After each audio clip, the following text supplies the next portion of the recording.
Good afternoon. This is the Monday, October 4th study session.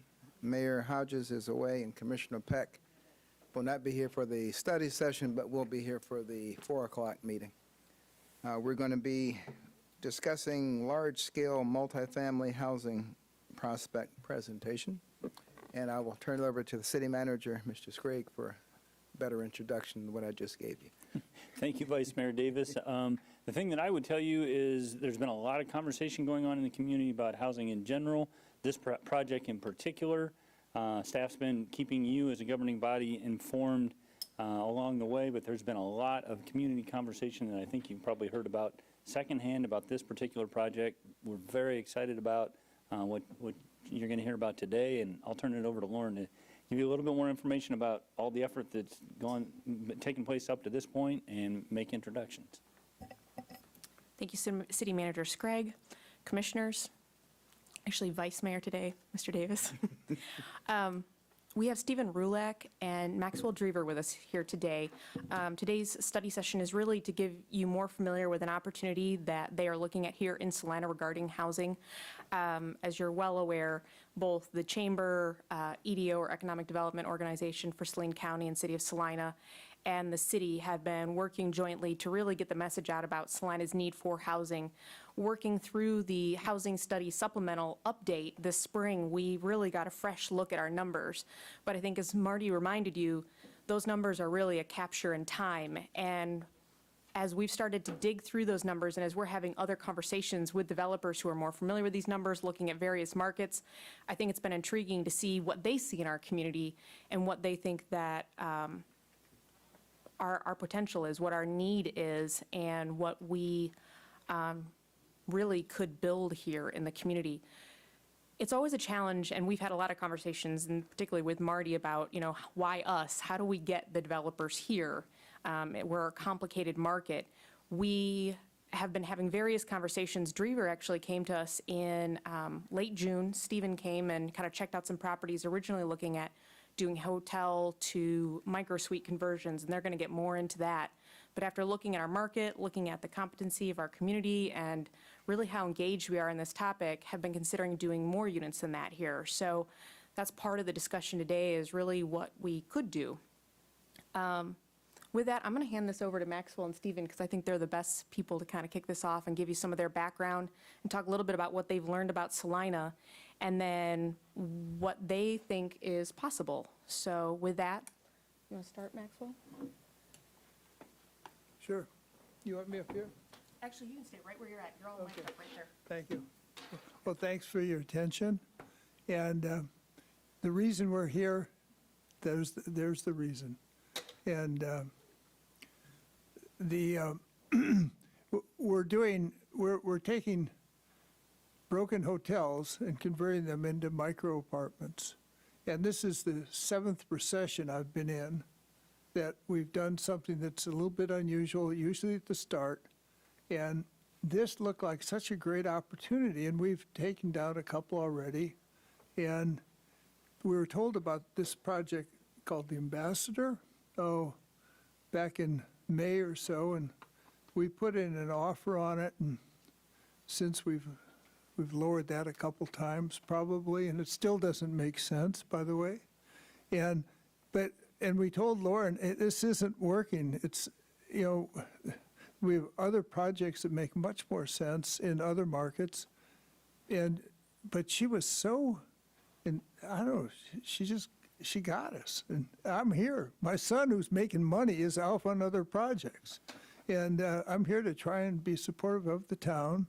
And one of the things that we saw was, gee, if we can convert this one, which doesn't make economic sense right now, but we can, I think with Stephen's help and your all help, maybe we can figure out a way to make it make sense.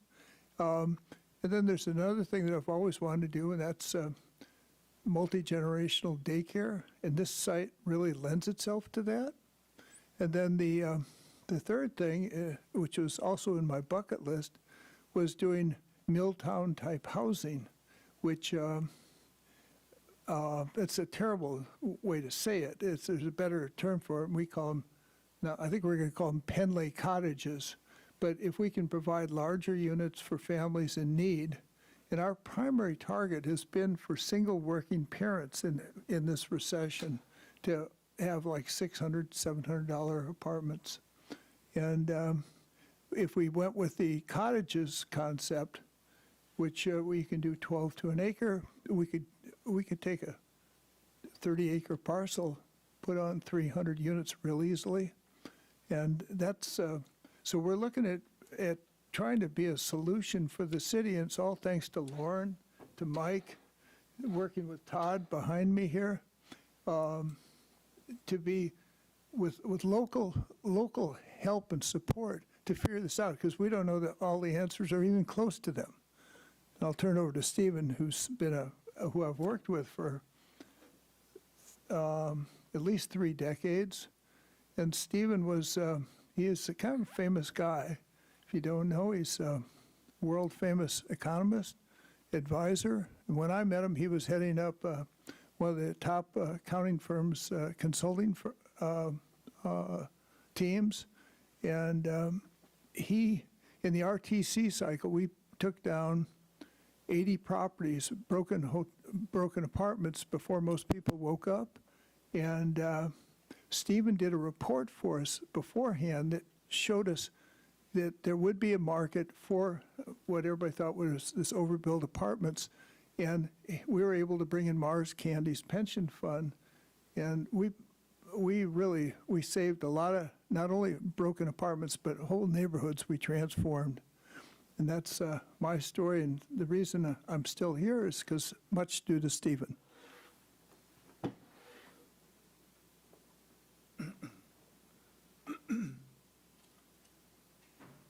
You want to sit here? Here. Maxwell, I'm going to be standing. Maxwell, thanks for that. Want to,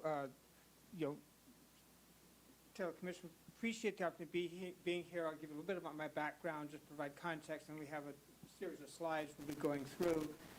And please, as we're proceeding, any question you have, don't wait for the end. And, and if we seem we're off target, if you want more detail on something or faster, please give me know, because our objective is to share with you some of the work and research we've done. At the outset, I'd like to say, most appreciative to Mike and Lauren and Eric and Mitch, who's not here on the economic development side, and it enables us to move down quite a bit. Let's take the first slide up here. I just want to double check that mic is live. It's live. Okay. Says green. I think that says go, right? Okay. There you go. Basically, want to describe here, looking at needs for Salina. These are sort of something, ability to scale fast. So beyond housing needs, not just meeting them, but get a lot of housing at scale and fast. So many units in accelerated, reasonable rents and affordability. We'll get into that. Diversity of housing options, quality housing, and quality amenities. And so from here, we'll go to next one. All right. Expand a bit more on this point of Salina needs to scale fast. By context and background, the model that the Drever-Tillier organization has evolved in developing properties, taking broken hotels, converting them, is looking for at least 300 units. And the property we're asked to look at initially, Ambassador, is less than 200, and we understand that's the largest number of keys in town.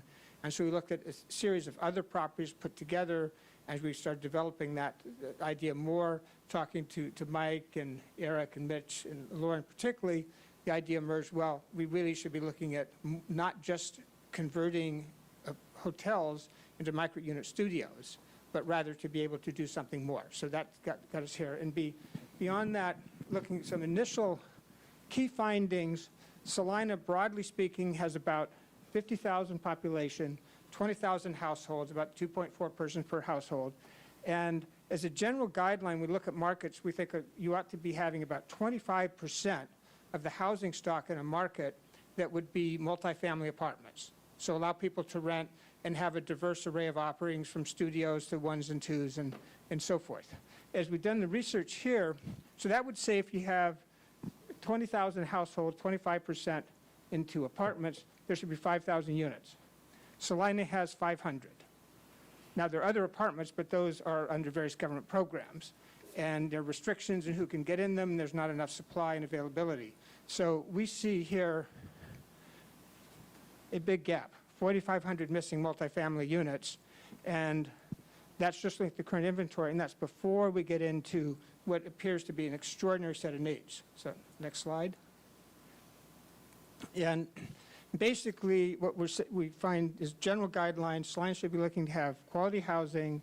The supply existing now is very old, average about a half century, hasn't been renovated, very few amenities, and the buildings are not well managed, not well maintained, not providing the housing inventory that you would like to have in your community and the people here deserve. So next slide. I'm going to describe briefly some numbers of where we see the demand is. I'll take you how we got each of these. And recall we said there was a 4,500 unit gap where you have big needs over here. And we look at underhoused, and basically these are people now living in Salina who do not have the housing that they would like and deserve and wish to be seeing. And this is an estimate based on a number of conversations and community sense. Some people would say it could be higher, others might say lower. So keep in mind this number here of 2,000 is an estimate. Unfilled advertised jobs, and we'll go through that in a little bit. In August, we had some data that Eric provided of listing job posting, 1,600 jobs, and we'll take you through that. And it was interesting, at the time of that advertisement, guess how many apartments were for rent? Any idea? Not very many. Not very many? I was going to say 60. 60? Yeah, 50 is not Two. two. One of them was in a seniors facility with a meal plan, which wasn't like mainstream housing for somebody who's working in the workforce. And the other was a unit I would describe that if the jails ran out of capacity and want to penalize somebody, you put them in that department. Really bad and discouraging. So that was just in terms of what we saw advertised and so forth. And what we're listing here, jobs, and then we're converting these to what they might be for households and how many units, because some people you'll have 2 incomes to a family, some single, some might be more than 2, so that's just a general conversion. And major employer new jobs, and we've had the opportunity through last period talking to the number of the large employers, and they're projecting how many jobs they've gotten, and those job projections were the basis on a lot of economic incentives and motivations. So of those, we identify, given major employers, about 1,500 jobs that they have not filled and they want to fill. And and the big challenge they have, they don't have housing for them. Now, a further category is described here, turnover replacement needs.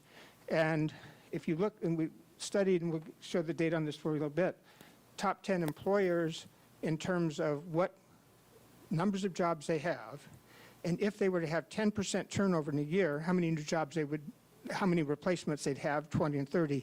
And this number of 1,500, a little bit more than 10, well short of 20. And today, we know there's a lot of turnover. People are talking about the great resignation, people are resigning, wanting to do other things, and so forth.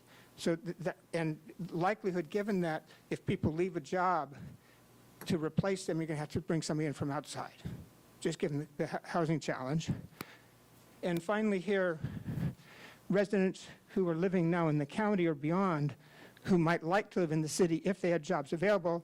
When I was talking to Mitch about that, he said their research from the economic development, that might be 3,000 jobs. So adding that all up, it's 8,600 numbers of jobs we're talking about people, and over here about 6,200. So go on to the next one. Giving you a little background on the Drever organization, as Pix here, as Maxwell said, 50 years operating history, 47 plus thousand apartment units, working 50 cities, 15 different states, 197 properties. So broad experience, and it shows around the country in terms of where is, and what we're talking about here is maybe the next version of the chart that you're right here. Salina can be in very large letters for the big impacts perspective could make. Next slide.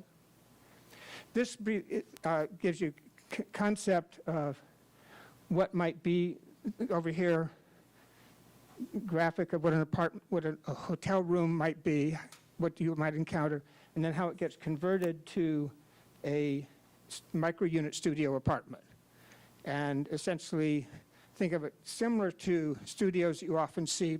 Those many times would be 400, 500 feet. This would be put in a 300 square foot representative size with it, and the ambassador's about 300. I think isn't maybe just a little more than 300, Maxwell, last we saw, so close to that. So that's what comes out. And it's just, the idea is to essentially transform what would be a hotel room into an affordable, appealing place people can live on a very desirable price point. So next slide. The concept of transferring broken hotels into micro-unit studios, look on a before and after basis. It's addressing the needs for housing people have because they don't have opportunities that they would like and need. This gets them there. Companies, employers, lack of housing they can put workers in. You know, it's interesting in the conversations we had, we heard more than one employer say that they have roommates as their employees because they can't find housing. And so that's pretty extreme to be in that circumstance. And there are many, many people who, and they also, employers are telling us they have difficulty. They'll bring someone in. Sometimes it's hard to get them to accept an offer. And if they do, after a few months, they find the person's frustrated. They're living in a hotel. They don't have, and maybe one person in the family came up to get their job going, and then they don't have a place to go. So it's really a major impediment to the whole economic development and activity. If you don't have strong housing, your local economy suffers. You find that tax revenues are less than they might be. Law enforcement, that can be a number of challenges, and this is what it was what it can be if you get the housing right. Next slide, please. And often these broken hotels, you'll see blight, abandonment. That certainly characterizes the ambassador property, and it can be a positive, desirable, accessible place, positive for the community. And you're taking from down market extended stay. Some of these properties they may still be operating, but still on a very marginal basis, not way you might want it in the community. So it's a matter of upgrading that. And the property, basically replacing negative drugs, human trafficking with positive housing for people in need, going down through the management. And instead of extracting maximum cash, minimum maintenance, put a very strong positive approach on that. And then the seller often problem property, better situation, and so forth. So next slide. And in terms of, I gave you some highlights of some conclusions, but how we went about it, I think back in June, we had a trip coming up. I think we had property in Dallas. I remember actually said, why don't you go up to Salina? Because we've been having some conversations with a broker who's been sourcing things. So I came up here, met Eric and Mitch met me at the airport. We had a tour around, dinner and so forth. Met with Lauren the next morning, talked to Mike and so forth, and very impressed by what was going on. And so went back, said there's a big opportunity. Initially, we were looking only at the idea of the ambassador, 192 units, and we're looking at some others. And I said, well, what if we could connect the others and get not just one property, but several? And the idea was to get it closer or above the 300 units. So we went through that, and one idea that emerged was to put a walking path that would connect the ambassador to some other properties, and it's very close to the trail system. Then to facilitate the workforce connection, get a bus system that might rotate from the properties to the employers, to the schools, hospital, parks, recreation activities, to have a circuit so people have less need for a car. And particularly someone who's, say, new to town, doesn't have as much financial resources, that could be appealing. So that was one of the concepts. And from that led to some concentrated time. Maxwell himself and other team members that have 20-plus days in Salina working on it. I personally have been here 15 days myself and had lots and lots of meetings. We've talked to the leads of the school district, hospital, a couple of people at universities, major employers, had broad exposure. I've spent lots of time with city staff here and with county as well. So that's general background. And then various other property interests and and various banks as well. And in the course of that, we reviewed Salina's housing plans and studies and looked at the market in Salina from the demographic and, classic economic analytics, demographics, economic measures, housing inventory. You recall earlier I mentioned that we'd expect to find 5,000 units here. We find 500, so there's a big, big gap. And the mix of housing and the options, it's a big disconnect between the momentum in the community, positive place, great place to live, but you can't live because you can't find a house. And so it's a major challenge to the economic development expansion. And then as part of that, early on, we conducted a charrette, which is also known as a visioning session that the city organized with a number of leaders from the community, and we held that at the ambassador property itself. And there's a whole story about when Lauren and I first toured that property. It was like sort of walking into a scene from a horror show. It was quite a trip what we encountered there in terms of that whole situation. And that we picked up, it's basically, I think, a blight in the neighborhood. It's got to be addressed and fixed. And so that's what we're looking at. Have you gentlemen, have you been in it? Lately? Okay, all right. So did I describe it accurately, or? When I was in there, it was middle of the winter, no heat, there was no electricity. Yeah. Well, there was no light, and so we were trying to navigate our way with phones, and it was, it wasn't something I think that would be an example that a building code official would say, this is how we want our buildings maintained in this community. Very intense, yes. So we had a charrette, a number of ideas came out of that, and then, as I said, numerous meetings with people in the government, business, and institutions. And next slide. And basically, we see that the leaders recognize and embrace the interdependency of their community's appeal as a place to live and a company's success. And, major employees, CEO says, I want Salina to be a great place to live. Senior HR executive, if our employees can't find appealing, decent housing, we cannot keep them or even persuade them to accept our employment offers.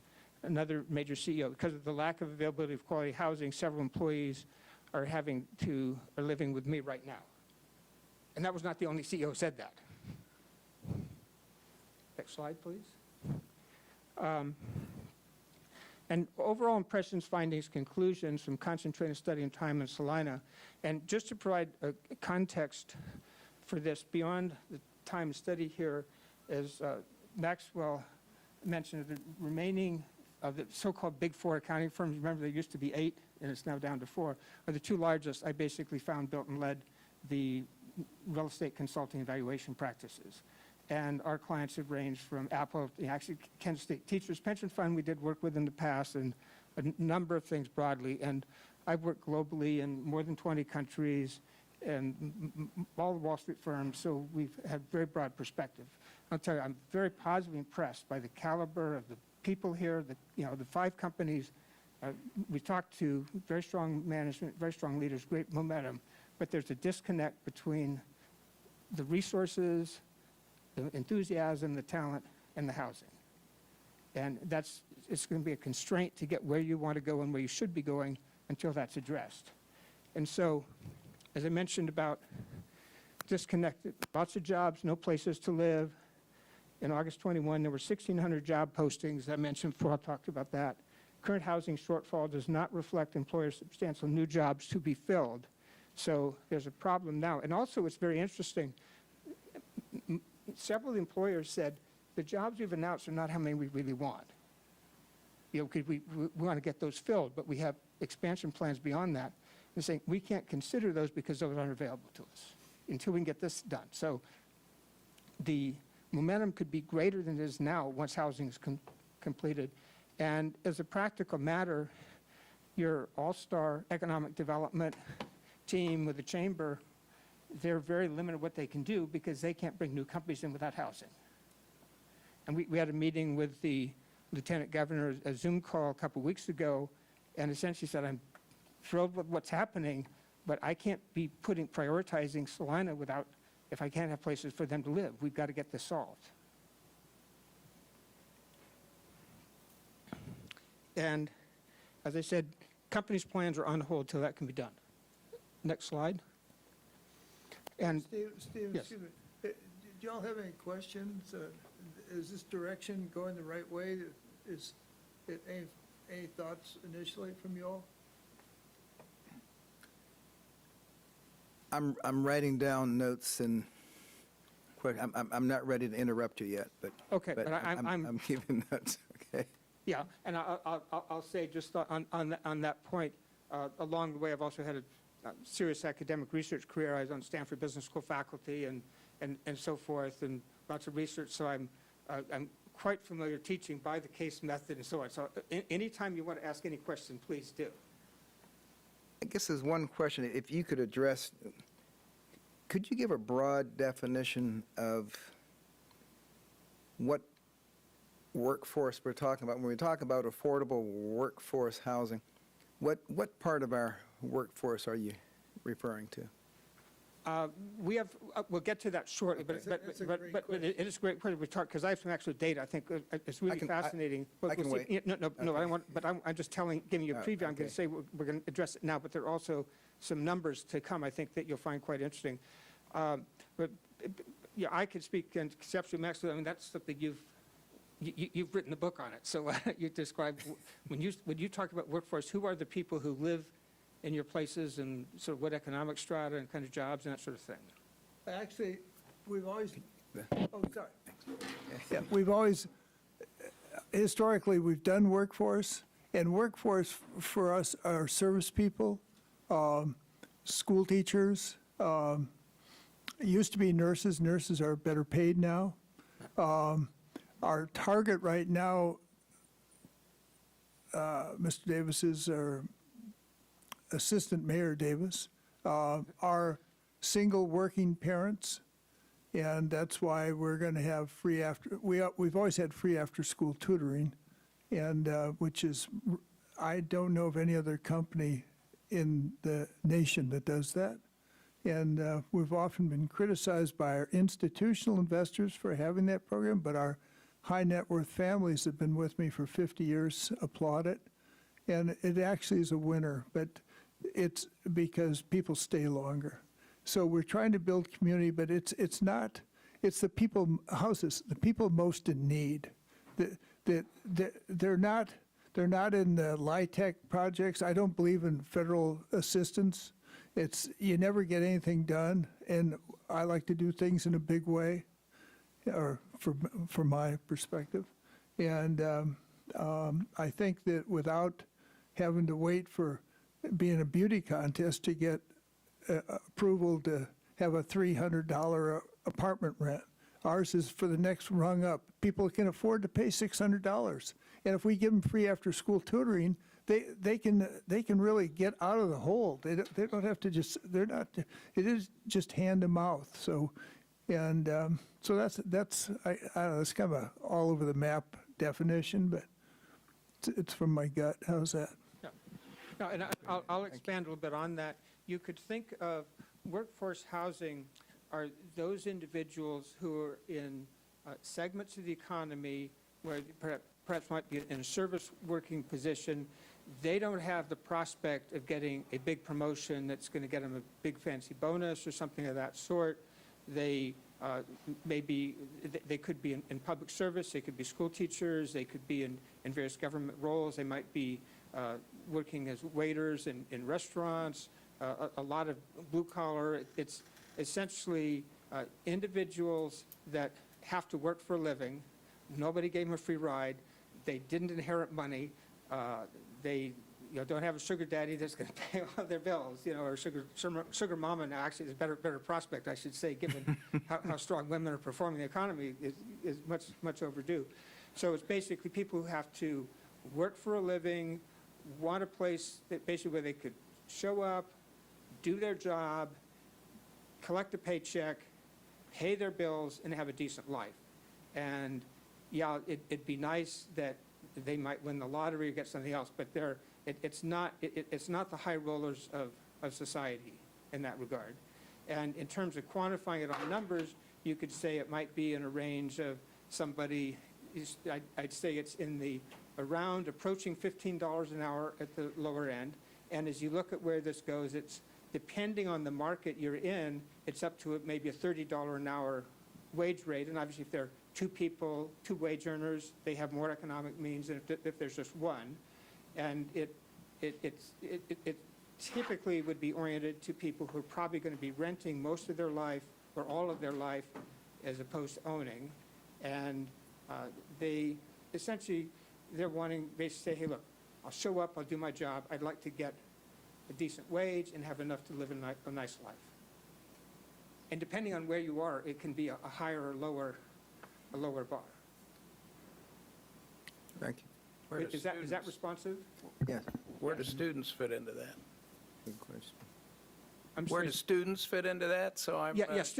And students would be there particularly, and we've had two of the universities we've talked to, and I'll get to that shortly, they don't have, there's not enough dorm rooms on campus, and particularly, Lorna's observing some things, people when they get to senior level, they might have to be that, or they're in a relationship and the dorms doesn't really work for them, and especially for graduate students. So it's, essentially you could say people who don't have a really good white-collar job that's high paying. Would that track, Maxwell? Sure. Yeah. I can say, We have some pretty interesting numbers coming yeah, up. we've never done student housing. That's a whole different category, and we don't plan to, but we will rent to students, and what we're building, I think, would work for them. Yeah, on that very point, because, and part of this, we've done analytics around all these different markets we've been involved with, and we find that these micro-unit studios, and we were in one market where I think the starting rent was going to be in the 700-plus range, just given how the economics work. And as part of that, in our research, we looked at what were the universities in town, in that particular community, what were they charging for room and board, and it was interesting, just on a value proposition, they were getting, I think there was like 150-foot room shared by two, so they had like 75 feet apiece, and they could go into a micro-unit studio if they were doing a roommate basis, and they'd have 300 and 150 feet apiece, and they'd have their own private kitchen, own private bath, much better amenity package, and so on. So it's a very competitive value proposition. And we find in certain markets that people who can't find decent, appealing housing, they're living in what are these extended stay hotels where they rent for a week and so on, and the rent's not too bad if you don't look at where you have to live, but it's much more than it would cost. So they would basically pay, instead of a $700 rent, if they're doing an extended stay, they're paying $1,500, $2,000 for those places, which are really not good at all. Well, wait. I thought it was $150 a week. Maybe I'm missing something. No, I don't, there are some that have been those, but no, most of them, Maxwell, they were looking at $1,500 for a month plus. And there were some at those levels, there weren't many, but in. Okay, I'm probably confused. They would do better if they could have rented a studio at 700, they'd have been far ahead. And also they would benefit, they wouldn't be living in a place that was dominated by human trafficking and drugs. And you gave me an idea how bad it was in one market. We doing the analytics, and we had one staff mystery shop a property. And this was in Alabama, and she called up the leasing agent and said, my daughter's coming to school, and I don't want her living on campus for various reasons. And I'm looking for a place for her to live, and I started that, and then would curious, what do you think, tell us about your place. And to give an idea how bad it was, the leasing agent who gets paid by leasing units, do not let your daughter live here. This is basically the main tenants engaged in prostitution, and it's drug stuff. And a lot of these places are so bad. I mean, Salina fortunately doesn't have this kind of difficulty. I mean, there are places in certain markets where the city, and particularly law enforcement, have these hotels on watch lists. And if they get one more complaint, they close it down. So it's a really, really bad situation.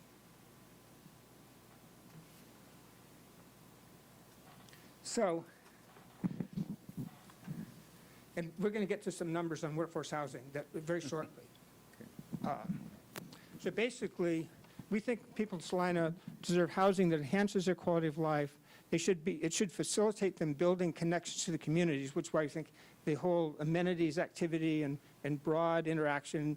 When I mentioned earlier the concept of a bus system that would circulate around to stop at different places, residences, stop at where the key centers of employment, then connect them to the schools, hospitality, hospitals, different facilities of that sort, downtown recreation, so people didn't have to depend on the car. Now, not to say they wouldn't want to have them, but they could get around without having to depend on the car. And then quality management, we'll talk about that shortly. Housing should be conducive to promoting people's physical, emotional, mental, social fitness, and health, appropriate to and reasonable for their earnings. We'll show you some numbers on that shortly. And diverse housing options. So basically, these attributes really do not characterize Salina's housing now, and we think there's the opportunity for that to do. Next.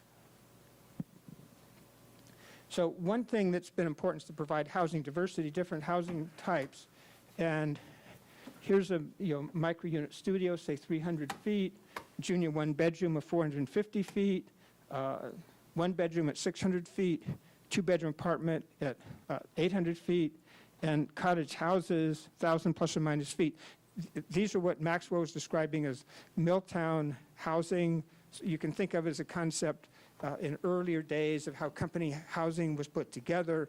And it's interesting, talking to the companies, we asked, would you like to have a housing project dedicated directly to you? Because there was one particular property that we thought would be great for this company because it was close by and so forth. Said, no, we want our people part of the community. We don't want to have company housing, we want people in the community.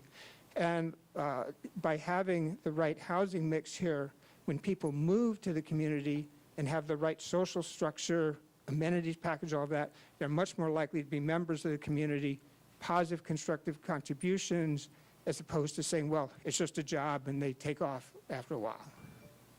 Because objective economic development, when you bring people in to work, you want them to stay and be part of the community, not just to come in, get some money, and leave. So this is a rendering of the kinds of ambience thought of on the cottage housing. Remember, you saw in the lower right corner, cottage types, and gives you a different view of a concept. And one hallmark of a Drever property is that we recognize the very important concept of first impressions count. And so having a very appealing physical environment, ambience, so a lot of curb appeal. And so people, when they show up right away, they feel really positive about it. If you feel better about your house, you can feel better about all kinds of other things in your life. And so this is an idea of just one example. And Maxwell, do you want to say anything more about the role of design? And Yeah, you did. okay, so let's go on. We look at, and Maxwell talked about the Penley cottages. Here's a concept, and what the general working models may be 10, 12, 15, depending on its concept, units to an acre. And some people may have thought of it as tract housing, but if you look at this plan, it's developed in a way that's a very appealing, engaging community. So you have a number of houses, a little complex here, a grouping here. Here's some amenities, differing social structures that organized around all of that. So it provides a physical layout and ambience. And particularly going back, Vice Mayor, to your question about workforce housing, one of the concepts, if it's done right, is you're not jamming people into tracks that have no soul, no sense of place, no design, no ethos, pathos, and so forth, or putting them into a lot of public housing projects that are just not where people might like to live, but creating culture and ambient social aspects, which this is an example of the kind of design that can do that. Next slide.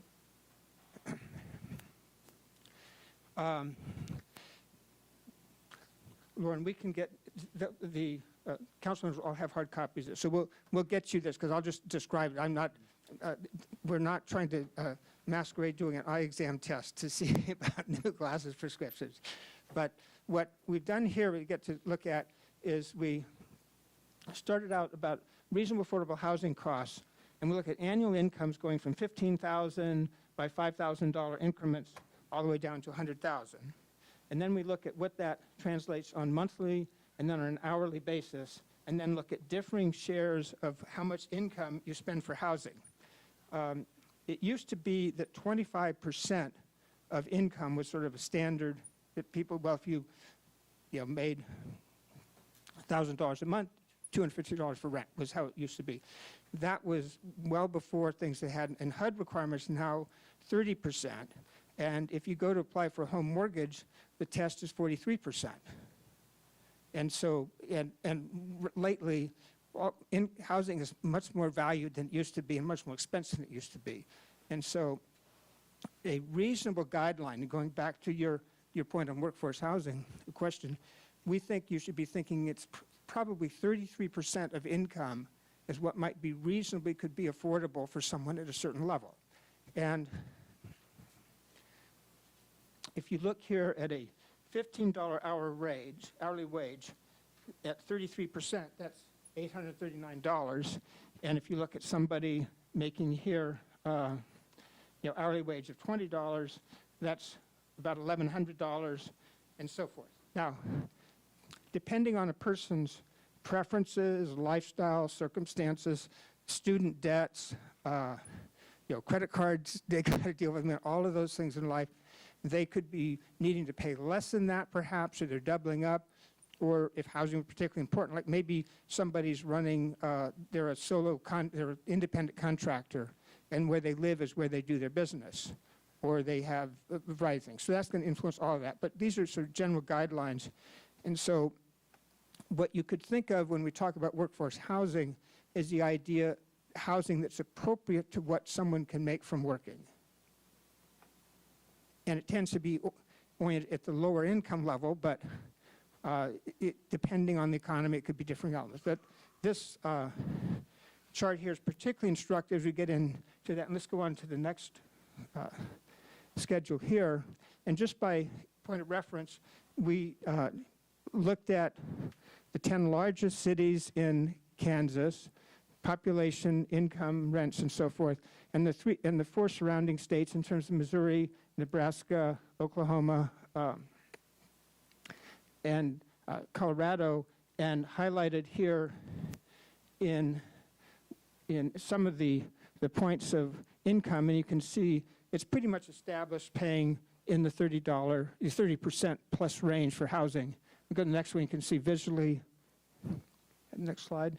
Yeah, so basically in terms of where we are here and seeing surrounding that it's not uncommon, it's prevalent, and it's interesting. Some people who've seen this information before say it's wrong. People actually pay a lot more than that number. They say the statistics don't really capture how much people are really paying.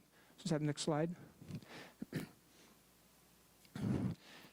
You may recall I mentioned earlier about job postings in the city of Salina, which was, late August, 6 weeks or so ago, and there were 1,600 job postings.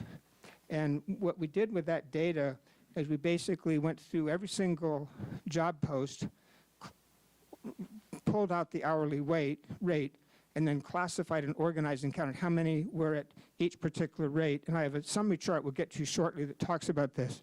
But it's pretty interesting to see what percent of jobs are at different rates, and it starts here over at 9 an hour and goes to 10, 11, and so forth.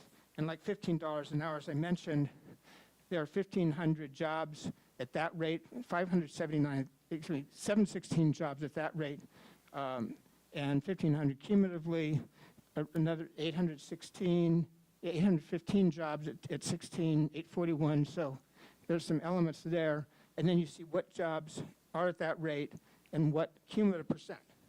And I say you'll get the hard copy of this, so can do that. And as you see, if there are any questions, please ask.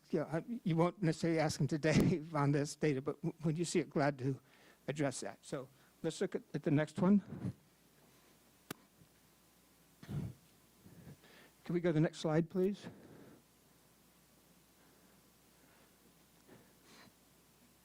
What we did from there, because recall the previous one, we had all the data on the hourly rates and different numbers and so forth. Here we took the hourly rates and pulled out representative employment categories.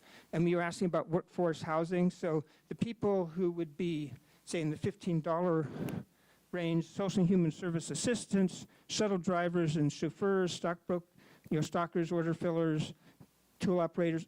Right below that is 14 retail salesperson, cashiers, janitors, cleaners, laborers, bartenders, bookkeepers, accounting, auditing clerks, and so forth. I had, at 16 production workers, registered nurses, human resource specialists, bus drivers, medical assistants, pharmacy technicians. So back to your question on workforce, consider these job descriptions, and clearly some titles people make a lot more, some a lot less, but that gives you a representative suggestion of that. And we have visually an array of the different types of people who could be in these roles. And let's move through the next slide, and we took this up to 17 down to that. If we look at like 21 mental health counselors, private detectives, massage therapists. Let's go to the next one. Going up at higher 30 sales representatives, art, drama, and music teachers. If you go down here to 40, anyway, so going through, you see, continuing on, and let's go on the next as well. So you get up to $50 an hour, nurse practitioners. The top posted was a cardiologist, $120. And clearly at those levels, those are not the traditional workforce, but it's compensation based. It's also work classification and financial means. But it's a great question about what is. It's a term that gets used a lot, and it's not necessarily always clearly understood or done.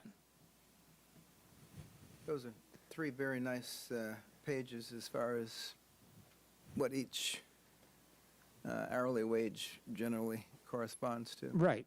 No, thank you. Yeah, and essentially, if you look over the years, Maxwell, with the Drever organization has had like 47,000 apartments. Now they have much higher continuity. So what's also a very interesting metric is that where some what are called investment developers or merchant developers, they basically build a project, sell it, and go on. And then the investment developer wants to stay around a long time.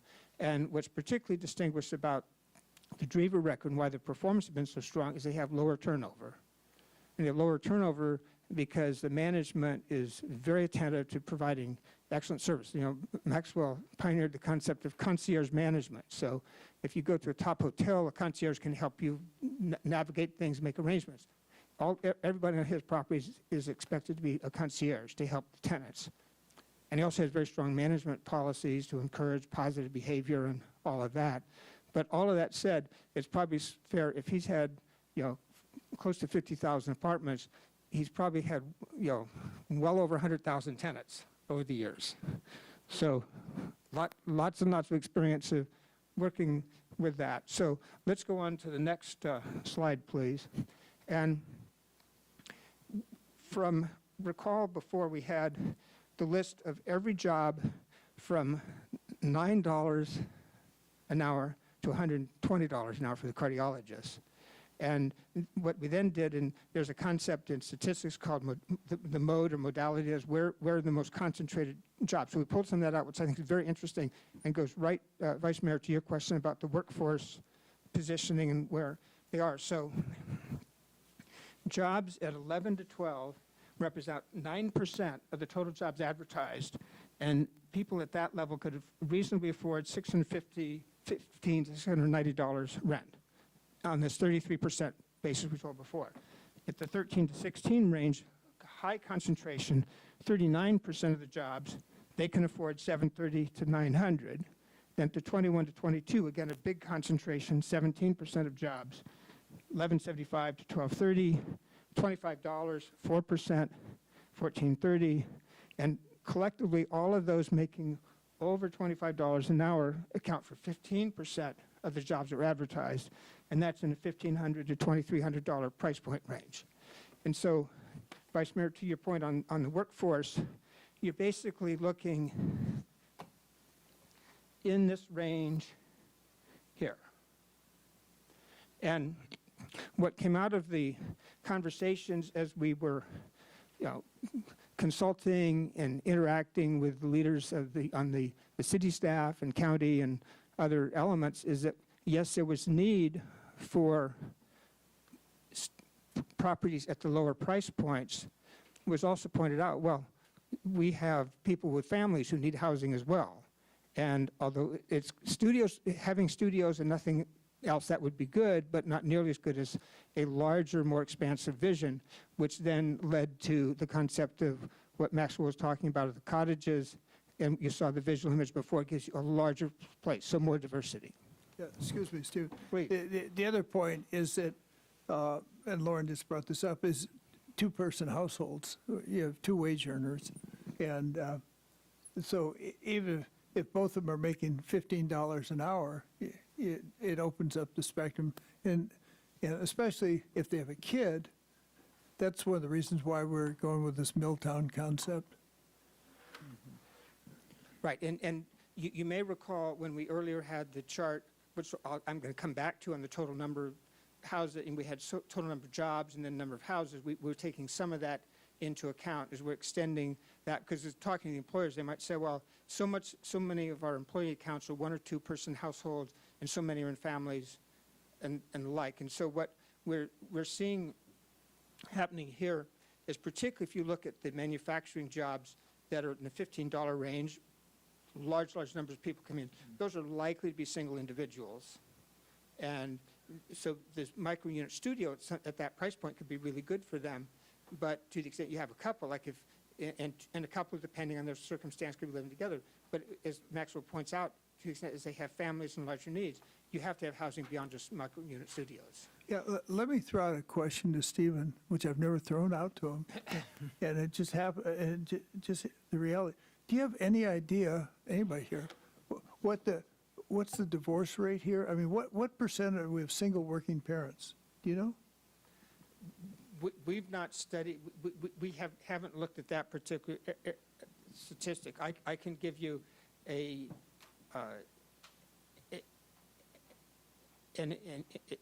informed perspective, which is based not on data, but just concepts.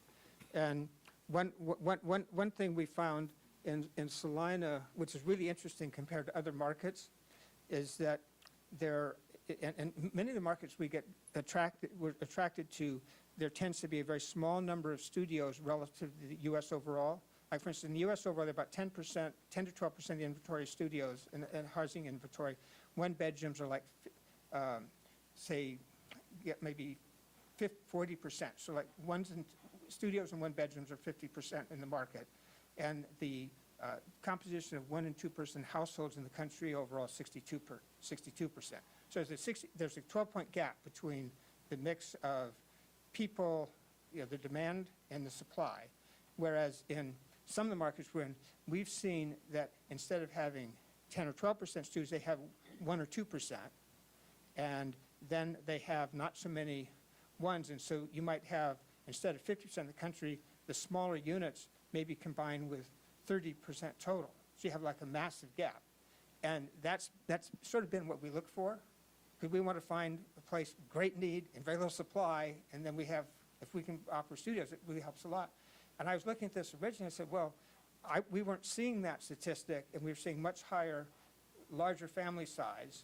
And so from those circumstances alone, there was more studios relative to supply, but overall, my impression, and you know, the local experts here, is that the divorce rate would probably be lower here than it would be in other places. And part of it, as I think it's community and social feel. And you may recall earlier slide, I was talking about very positive impression and so forth. The mobility or churn and all of that you see on the coast is, in terms of that, and one finding is, I'd say impression overall, is that of the community, I would describe it that Salina as a community, and I think values in a community influence relationships, right? In terms of how people would perform, get along, is that I would describe Salina impression and conclusions is it's in the very best version of Midwest nice. I know that term can be interpreted different ways, but you know, a very positive version there.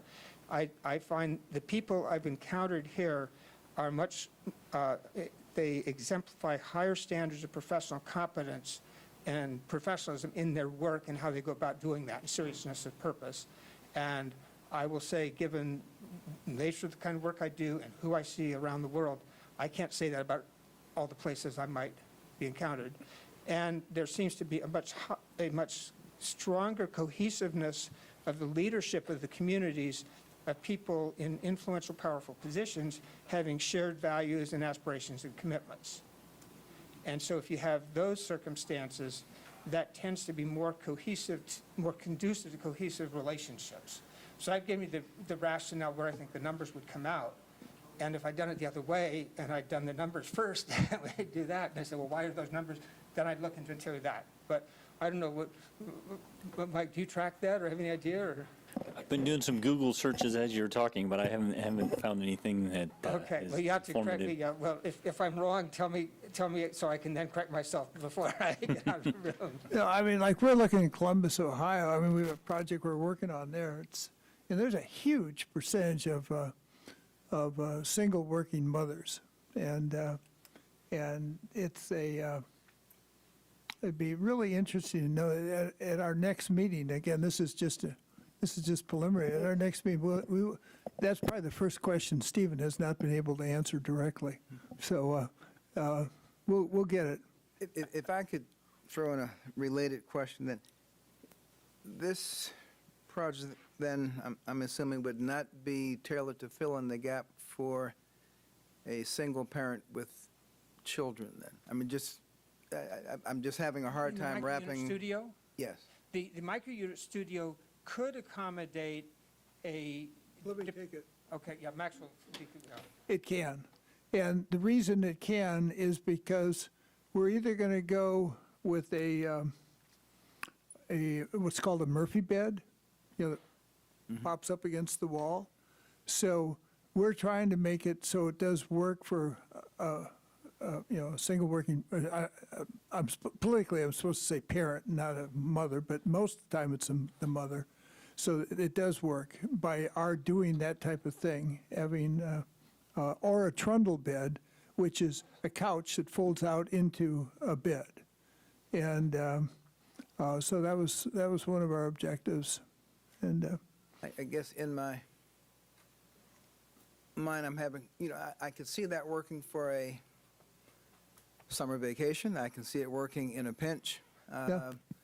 I guess I have a hard time seeing that as a long-term housing solution without causing some social stresses. totally agree. And that's why we're going with doing the cottages to have 1,000-square-foot units, but we're not going to try and make. We could combine the studio apartments in the Ambassador, but already the Ambassador is economically infeasible. It's, again, our cost is around, it's over $80,000 a unit, and our cost in most of our other projects is under 50, all finished. And that's still a bargain for a studio these days. So that's why we're going with the Milltown where we can build, if we had a 30-acre parcel, we can build 360 units. We can take care of it all. Yeah, I think part of it that's appealing to me is the breadth of housing product, and we've had a lot of conversations. The numbers drive this. The wages drive what an individual can afford, and there may not be an absolute fix for every circumstance, but this is very mindful of the local economics and providing a breadth of products that hopefully can address people, meet them where they're at. Yeah, again, Ambassador's only 192 units, and we initially we had a couple other projects, 4 other projects. They were all environmentally contaminated, and we're doing studies, and the owners have come back to us and said, well, if you won't pay that, what will you pay? Well, we'd rather not do it, but because we're already here, we're looking at that, and we're doing environmental assessments right now. So, like one of them's the north end of town, the Sure Stay, where there was a gas station there. They put a tank in. They just put a new gas tank in a few years ago, but they never checked the, contamination. So, Yeah, that's a challenge. so that's the scenario. But the solution is, again, doing these Milltown cottages where you have 1 bedrooms, 2 bedrooms, and you can accommodate the whole spectrum. And this is all Mike and Lauren. They're the ones that said, gee, it's, you can't, how can you really help us? Yeah, on the basic question you asked, someone of limited financial means, supporting children, all that, absent getting economic subsidy or supplemental support from some other source, they're generally going to have less space and privacy and all of that than they might ideally like. And that's one reason this junior 1-bedroom concept of 450 between 1 bedroom. So, and just as a general proposition, the more housing that can be existing in a market with more options and more choices, the better it can be for everyone. And they're not ideal situations. Because I know we're sort of time, let me move a little quicker here. I mentioned earlier about a number of the 10 largest employers, and if it just, 10% turnover, that's 684 workers, jobs need to be replaced, but we can go on. But this is how we got to that number I had on the major chart to begin with. So let's go to the next one. And basically I told you the major employers wanting to hire jobs, 1,500 numbers, and Eric's going to probably tell me, well, you didn't include X, Y, Z, and ABC. It's actually more than that. But just by point of reference, you see the logos of the leading companies and universities and the public schools and the hospital, and these are people that need to come to Salina to fill those jobs. And right now, there are 1,500 of those jobs. You have 500 units in a multifamily inventory. They're not very attractive. Mostly people, they would never want to live in those units. They're now here. They're wanting to come to town. So you have a tremendous gap. So next. And this is just back again on the reference we've gone through: estimate underhoused, advertised unfilled, major employers, we just showed that, turnover needs, we just showed that, estimated people outside. So, and these numbers are very conceptual. I do not want to suggest that they've been subjected to all kinds of precision, but they capture the general frame of reference that there's need for a great number of housing units, and as many units as you can persuade top developers to come in and build for you in your local community, stimulate them, you want to be seeing. So next slide.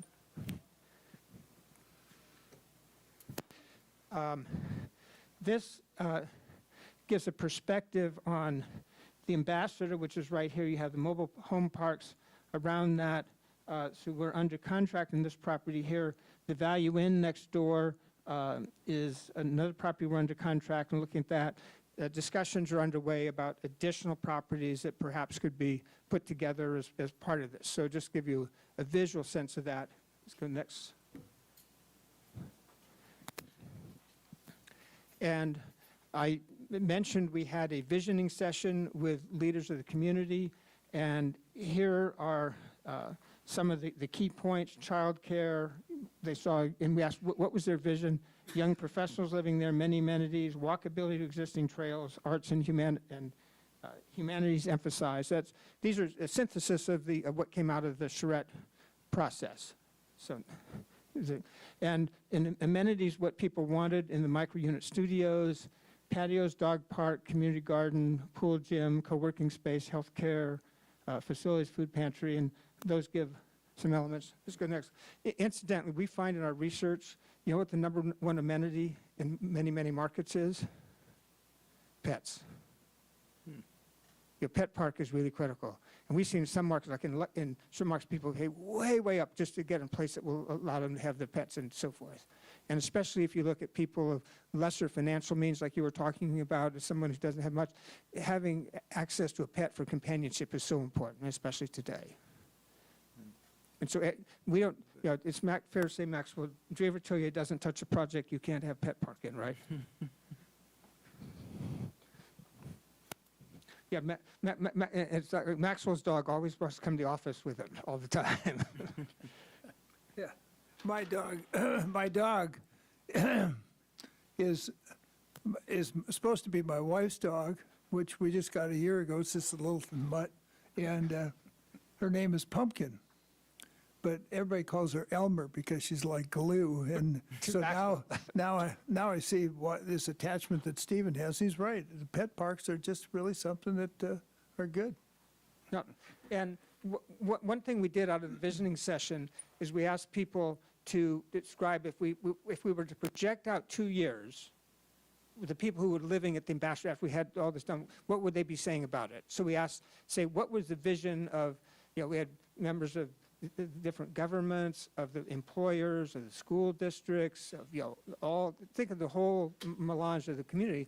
And these are some of the words that came out, you know, culture, community, cool, convenient, affordable, trendy, clean, diverse, secure, warm, great living, you know, get a sense. So there's a cloud there. Next. And basically, conversion of broken hotels and micro-unit studios, workforce meets Salina housing priorities, scale, large number of units, speed, get them done fast, affordable, $700, $800 range, amenities. And the concept of the projects is to get as near close to Class A amenities as you can at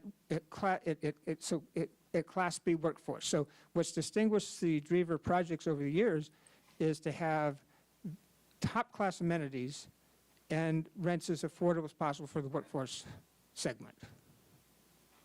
And then quality management, blight, and by blight, addressing that, Lauren has been very eloquent saying, I would love to have the Ambassador fixed. And she's told about a few others she wants fixed as well. Neighborhood revitalization. Yes. And the whole rejuvenation. So next one.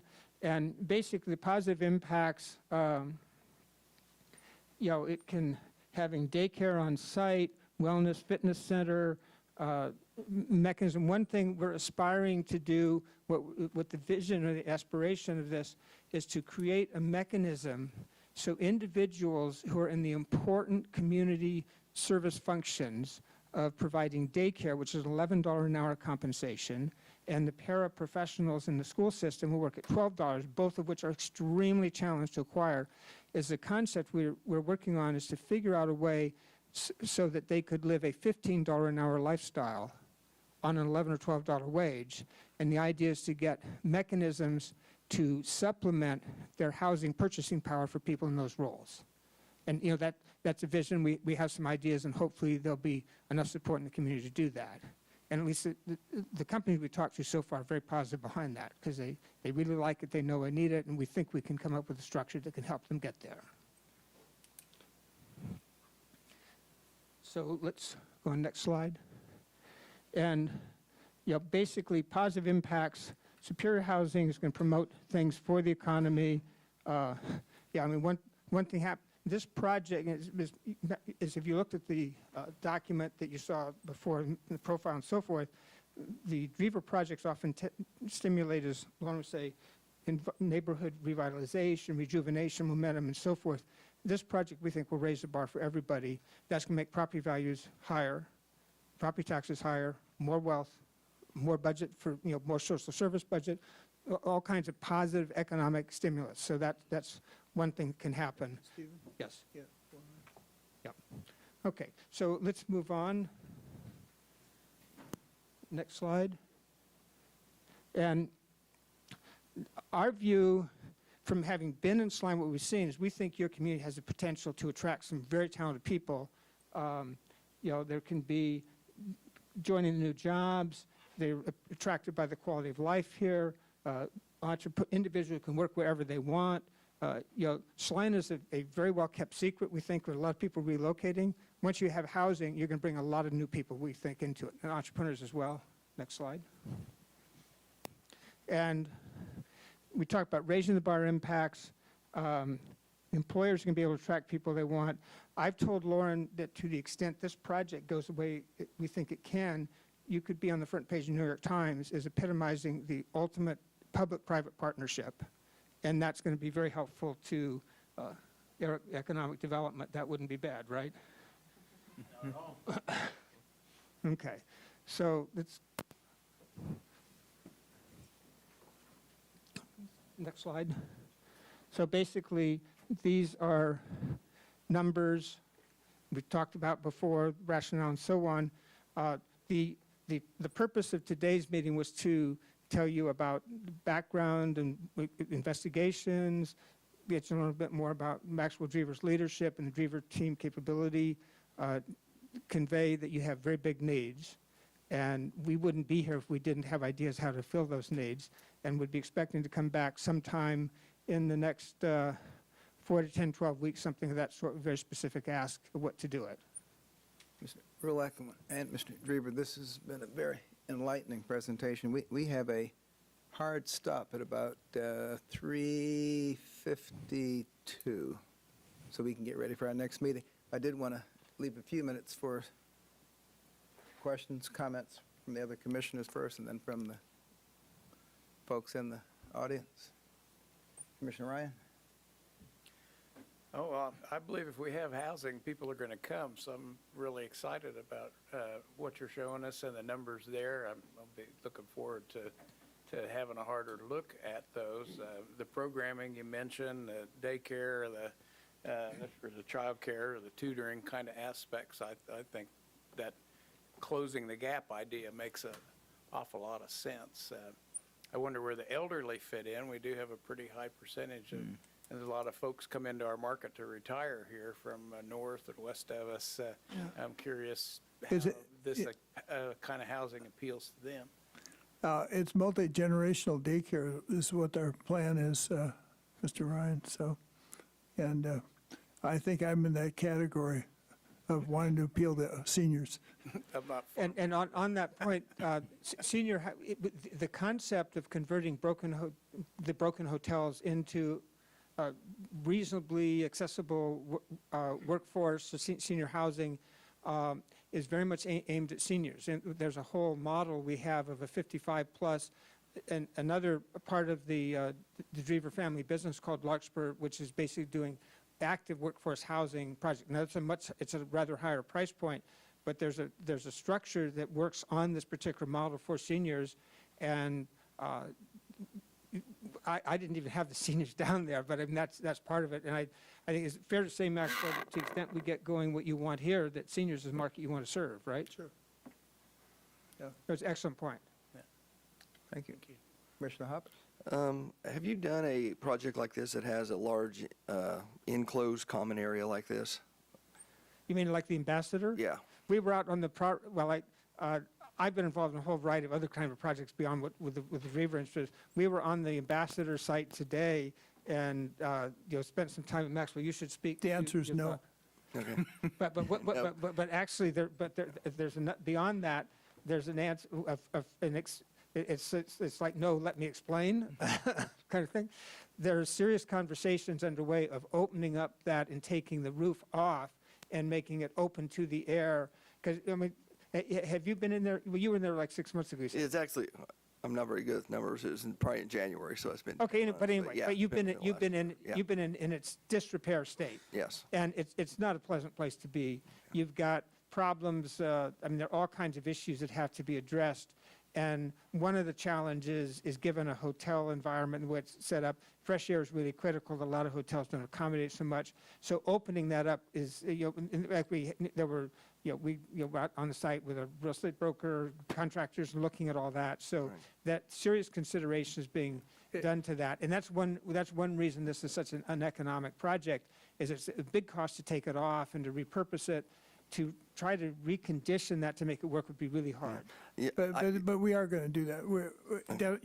You can't, it's not economic to put HVAC in that space, so that we will peel back the roof. yeah, when I was in there looking at it with some people, that was our, your heating and air conditioning, a lot of area Yeah. that's Oh, not yeah. being used. And, And also you can create a much nicer environment, I think. yeah. Yeah, because you have, so you want it to be a place that people want to spend time in and hang out and enjoy all kinds of amenities.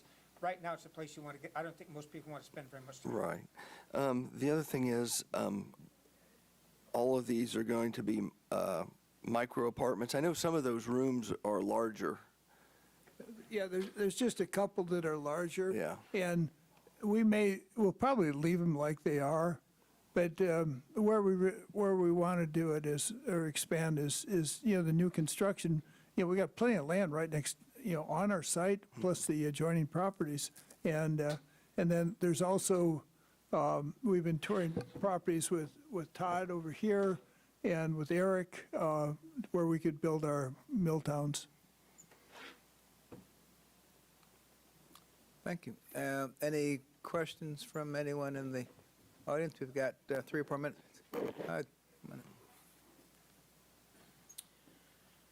Afternoon, Commissioners. Todd Welsh. I just thought I would say a subject matter expert in Salina residential right now, and I received a phone call from Maxwell and Stephen on Thursday night, and I was like, okay, this is kind of crazy, and the ideas that are there, and so it went through my head. I had dinner with them Sunday night. I spent most of the day with them today, and I will tell you it's an amazing opportunity that we have to look for. I toured the ambassador with them today, and if you could watch these two guys' eyes light up on what their plans are, and they started to explain what their architects were explaining and how they were envisioning all this putting together, I got excited. I'm like, well, we could do that, and this could happen. But when I first heard it, I thought, who's going to live in a hotel room? But I have to put myself in that situation and say, I'm not. You're not, but we have people in the community that's the first step for them. Whether it is somebody who got divorced and they don't have a place to go to rent, whether it is a student coming from California to go to K-State Polytechnical, they would love to land into those if that was what was available. A young school teacher, maybe with a small child or just themselves, getting started, then to move into the next direction of the Milltown of what he's talking about. He may be a direct competitor of what I love to do in this town, but the excitement you get from them, I feel privileged to have them even here in the community. If you spend some time with them, they are phenomenal. They have great ideas. They have the backbone behind them. I received emails at 5:30 this morning of a whole slew of people who are behind him answering his questions, and I welcome them to Salina, and I hope we can keep them here to explore not only this property, but again, putting up several properties around the community to help our housing issue. Pretty exciting. Thank you. Thank you. Thank you. Vice Mayor, I might mention that in the course of our conversations, 2 universities names just mentioned have said they would like to enter long-term leases on units. We're intrigued by that. Maxwell and I have an internal debate. I said, gee, if we get already pre-leased, said, no, we got to get the workers' house first. So, Thank you. Anyone else? Mr. Brown, Eric? Commissioners, Eric Brown, President of the Chamber here in Salina. You've been studying the housing shortage. You've done the Live Salina study. You've updated that. You know what those numbers are. You know that every rung on that ladder, from the rental side all the way up to, houses 300 plus, we need them in the community. And part of, from the Chamber's perspective, we get a lot of, it's more than anecdotal at this point. We need housing. Folks are coming into the community, living on couches of the CEOs. They're coming in and living in hotels for 3 and 4 months, and they're turning down job opportunities because they cannot find housing. So this hits a lot of those key points, that it checks some boxes on revitalizing the neighborhood. It takes a property offline that needs updating. And then also on the second and third phase potentially is putting into play a lot of those types of rental units that will go a long way, the 1,000 square feet, 100 square feet, to make sure that we have those products available for our employers. The other thing that we haven't talked about is that transitionary nature. We don't have any those types of, or a good stock of those types of rental units that folks that come into the community, typically you don't want to buy right away. You want to understand the community, and they could come in, rent that for X amount of months, a year, whatever it may be, as their family moves and they transition. These types of projects will really help go a long way. And much like Todd has said, I've had the pleasure of getting to know these folks and understanding, and had many phone calls with other communities asking about them as developers and what this trajectory can look like. So it's just an introductory, a good way to hopefully help our businesses support what we have right now and help them grow. Thank you very much. Thanks.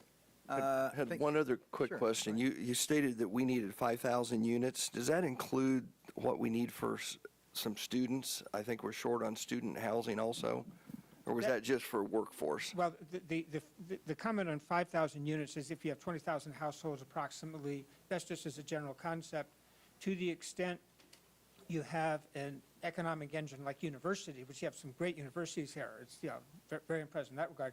To the extent they are bringing people in who do not have beds on campus through dorms and so forth, that's incremental on top of that. Okay, that's Yeah. what I wanted. And we're seeing that issue all around the country of that. And that's why I said when we had two very good meetings with universities, they said, I think they basically next September, between the two of them, we'd like to have I think approaching 150 beds. We'd like a larger amount beyond one long-term commitment. As I said, the issue, I think, is not who and whether, it's just getting the right circumstances and making all the numbers work. And, it requires, all levels of government, the city, the county, and the state, all the employers, members of the community, to do it, and the banks, everybody get together. It's an incredible opportunity. But it's not going to be done by just one part. Everybody's got to be involved. Thank- And I just say, we really appreciate the opportunity to visit with you this afternoon, and hopefully you can take away that there's been a major investment of resources by the Drever team to this point in time. And, Maxwell Drever and I wouldn't be here unless we were very enthusiastic about the opportunity. Well, we look forward to part two. Thank you. Thank you. Sure. We will be back for the meeting at 4 o'clock. Thank you.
All right.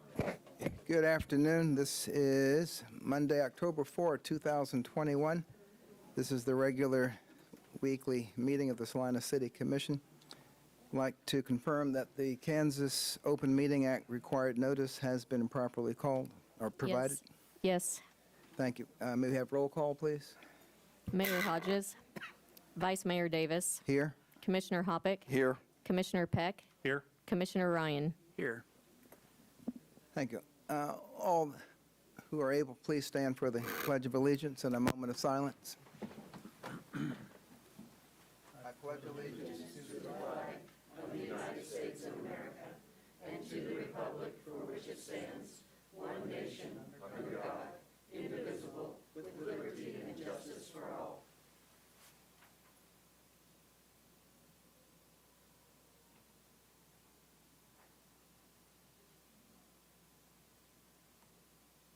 Thank you.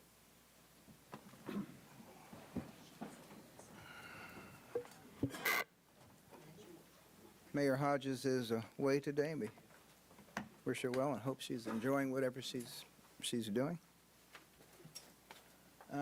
which included having more fun, I guess, than watching us here, okay, which is the way it should be every once in a while. We have several awards and proclamations today. Item 3.1, recognition of October 9, 2021 as Soaring Above and Beyond Day in the city of Salina. Kathy McCandless will read the proclamation.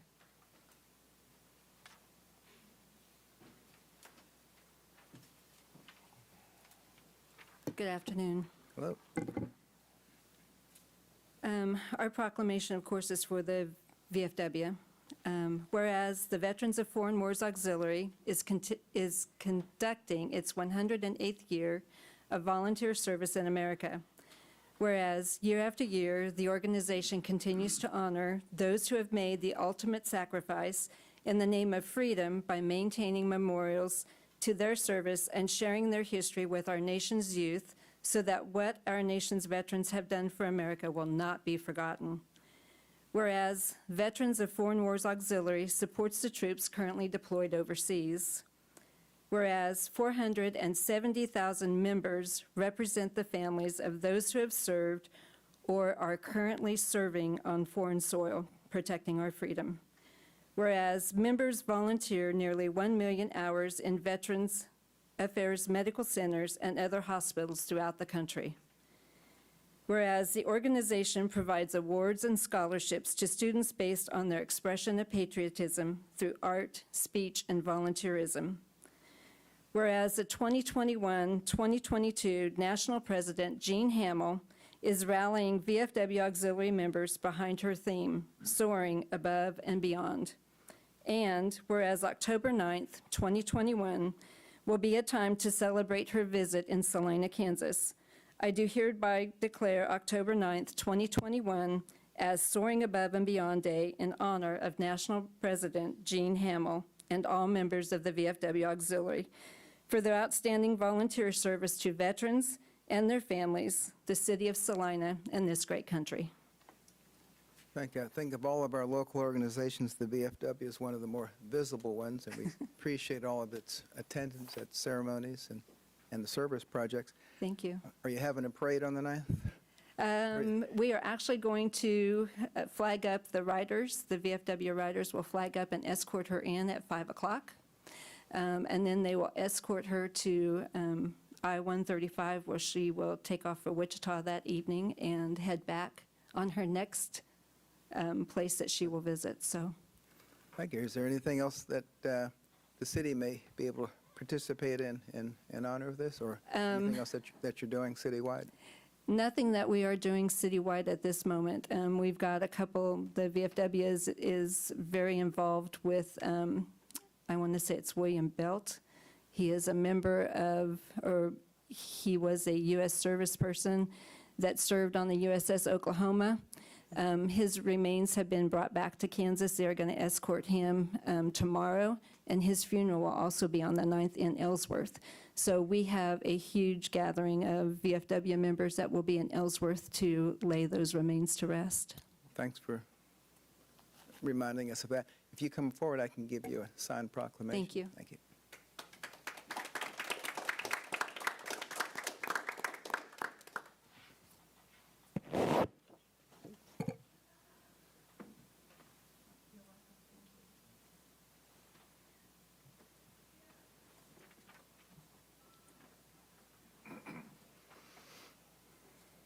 Item 3.2, recognition of the week of October 3 through the 9th, 2021 is Fire Prevention Week in the city of Salina. Chief Kevin Royce will read the proclamation. Good afternoon, Vice Mayor, Commissioners, Kevin Royce, Fire Chief, and Fire Marshal Troy Long. Whereas the city of Salina is committed to ensuring the safety and security of all those living and visiting our city. And whereas fire is a serious public safety concern both locally and nationally, and homes are the locations where most people are at greatest risk from fire. And whereas home fires killed more than 2,770 people in the United States in 2019, according to the National Fire Protection Association, and fire departments across the United States responded to over 339,000 home fires. Whereas smoke alarms sense smoke well before you can, alerting you to danger in the event of a fire, which you may have little as 2 minutes to escape safely. And whereas working smoke alarms cut the risk of dying in reported home fires in half.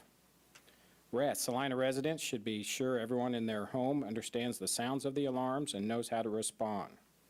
Whereas Salina residents who have planned and practiced a home fire escape plan are more prepared and will therefore more likely survive a fire in their home. Whereas Salina residents should make sure their smoke and CO alarms meet the needs of all their family members, including those with sensory and physical disabilities. And whereas City of Salina first responders are dedicated to reducing the occurrence of home fires and home fire injuries through prevention and protection education. And whereas Salina residents are responsive to public education measures and are better able to take personal steps to increase their safety from fire, especially in their homes. And whereas the 2021 Fire Prevention Week theme this year is Learn the Sounds of Fire Safety, effectively serves to remind us it's important to learn the difference between smoke alarms and carbon monoxide alarms.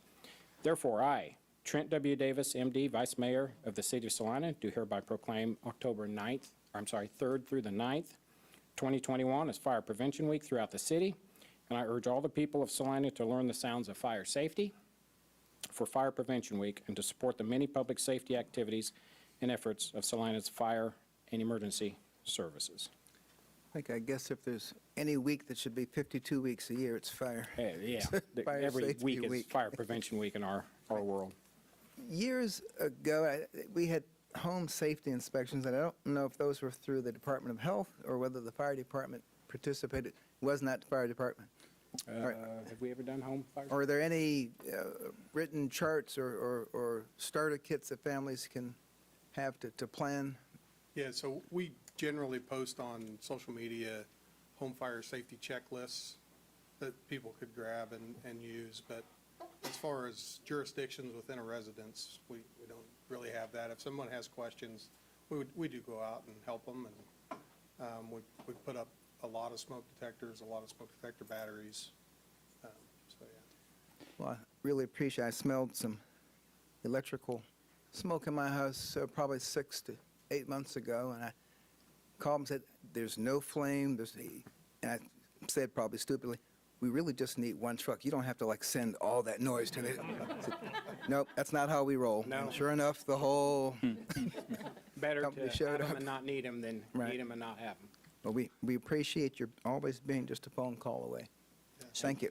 Have a signed proclamation for you. Vice Mayor, while they're doing that, kind of reading both of your question and Fire Marshal Long's reaction, just to clarify, we don't do in-home inspections. We do courtesy visits where we'll provide advice and assistance with fire. And that is what I was But- referring to, yeah. Yeah, I think your reference to it as an inspection got Fire Marshal Long's attention. Right. Common words have different meanings in this room. That is true. Thank you so very much. Item 3.3, recognition of the month of October 2021 as Bullying Prevention Month in the city of Salina. Andrew Graber will read the proclamation.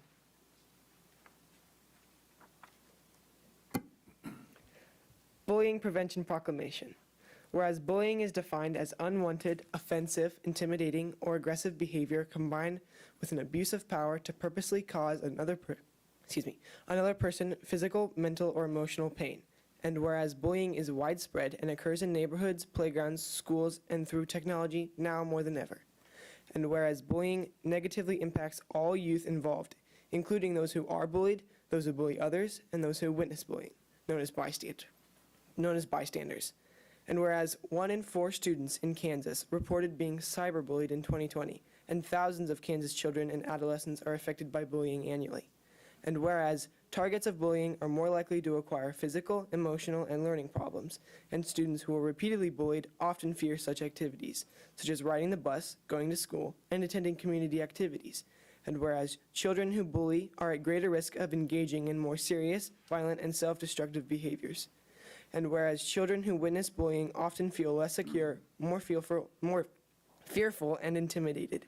Now, therefore, I, Trent W. Davis, MD, Vice Mayor, hereby proclaim October 2021 as Bullying Prevention Month, and be it resolved that schools, students, parents, recreation programs, religious institutions, and community organizations be encouraged to engage in a variety of awareness and prevention activities designed to make our community safer for all children and adolescents.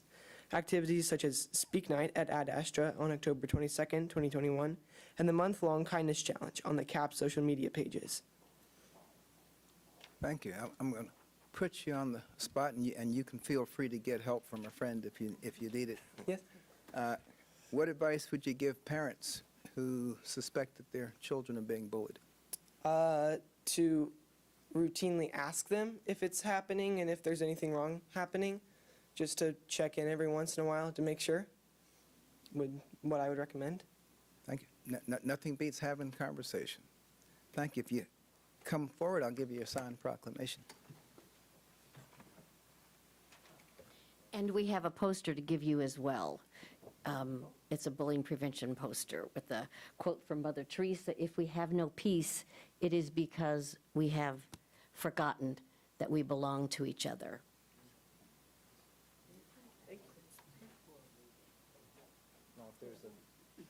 Is there a way for the camera to focus in on this? Oh, I hope so. Well, if so, why don't I'll you sit two down and come get out of the way. up front and hold it? Go, Andrew, go. Yeah, you go, you go. And I can't tell you where to look, but just turn around.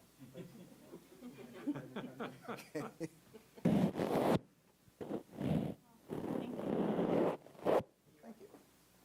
We'll put this in the city manager's office. Item 3.4, recognition of the month of October 2021 as Domestic Violence Awareness Month in the city of Salina. Abby Hunter will read the proclamation. Good afternoon. Good afternoon. Domestic Violence Awareness Month proclamation, October 2021. Whereas domestic violence is a widespread, preventable public health problem impacting all demographics of Kansas, including the city of Salina. And whereas relationships are often counted as life's greatest treasure, and tragically, many are tarnished by one person's feeling of entitlement to power and control over the other, resulting in violence and fear. And whereas domestic violence abusers violate an individual's privacy, dignity, security, and humanity with their intentional, systematic use of financial, psychological, sexual, and physical coercive control and abuse. And whereas the U.S. Department of Justice reports domestic violence homicides comprise 14% of all homicides in the U.S., and that women are more than twice as likely as men to be killed by an intimate partner. The Kansas Bureau of Investigation reports 37 domestic violence homicides, or 25.3% of all homicides in Kansas in 2018. And whereas in Kansas in 2018, a domestic violence abuser murdered another person every 9 days, a domestic violence abuser committed a violent act reported to law enforcement every 21 minutes, and law enforcement made an arrest due to domestic violence every 43 minutes. And whereas since October of 2020, DVAC served 787 victims within our 10 counties, 532 of which were from Salina County. And yet these numbers do not accurately reflect the total number of domestic violence victims, as many were continuing to struggle against isolation and other impacts of COVID-19. And whereas we, as the governing body of Salina, recognize this violence is inconsistent with our city's values and cannot be ignored, excused, or tolerated. And whereas in declaring this month of October as Domestic Violence Awareness Month, we encourage all citizens to know the facts about domestic violence, to familiarize themselves with resources, to recognize subtle signs of control tactics, to act as safe support systems, to speak up against perpetrators of violence and any messages that inadvertently condone domestic violence, to get involved, to teach others and prepare future generations for healthy relationships, and to donate time or resources to their local domestic violence agency. Now, therefore, I, on behalf of the Salina City Commissioners, do hereby proclaim October 2021 as Domestic Violence Awareness Month. Thank you. It was a mouthful. What opportunities are there for those of us in Salina to help you carry your message, actually, back to us?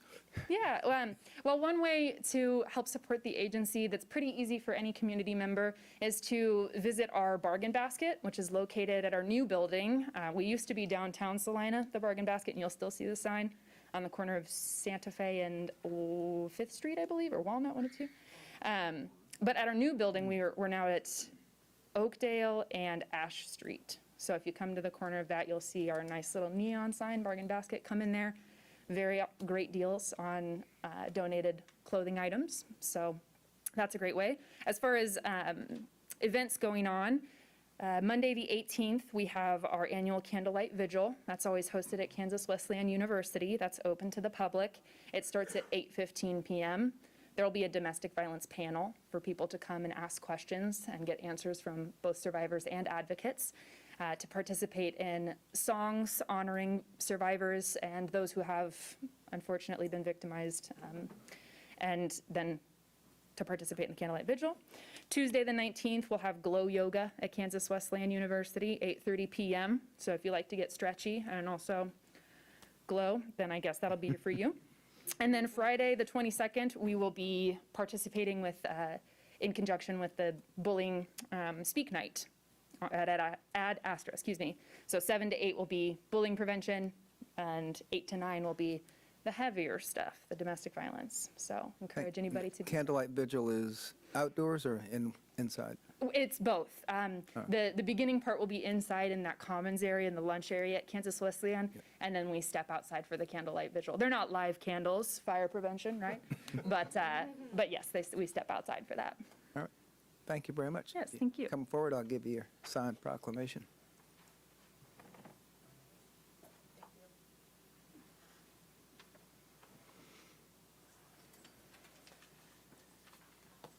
All right, we will now move to the Citizens Forum, which is an opportunity for citizens to comment on any item that's not on today's agenda. And we ask that you limit your comments to 3 minutes.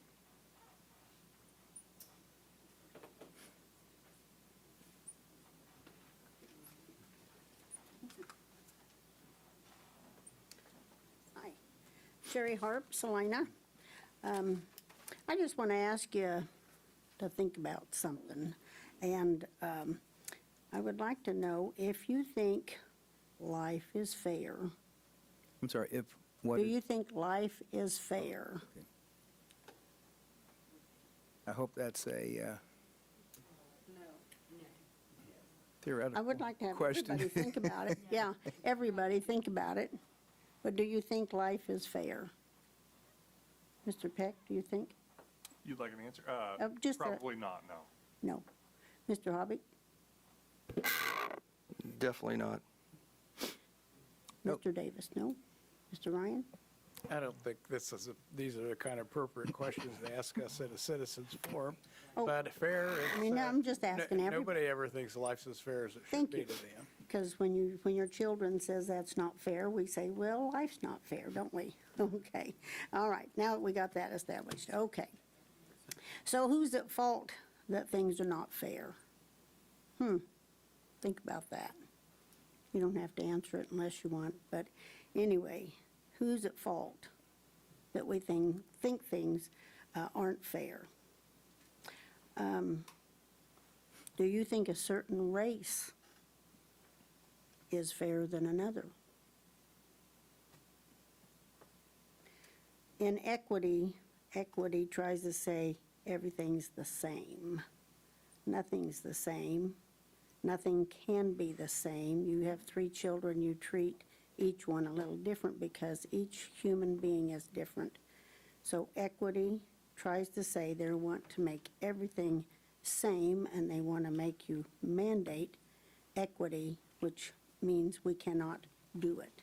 We strive to do what the human nature is to be kind to everyone, treat everyone the same. But equity is not appropriate.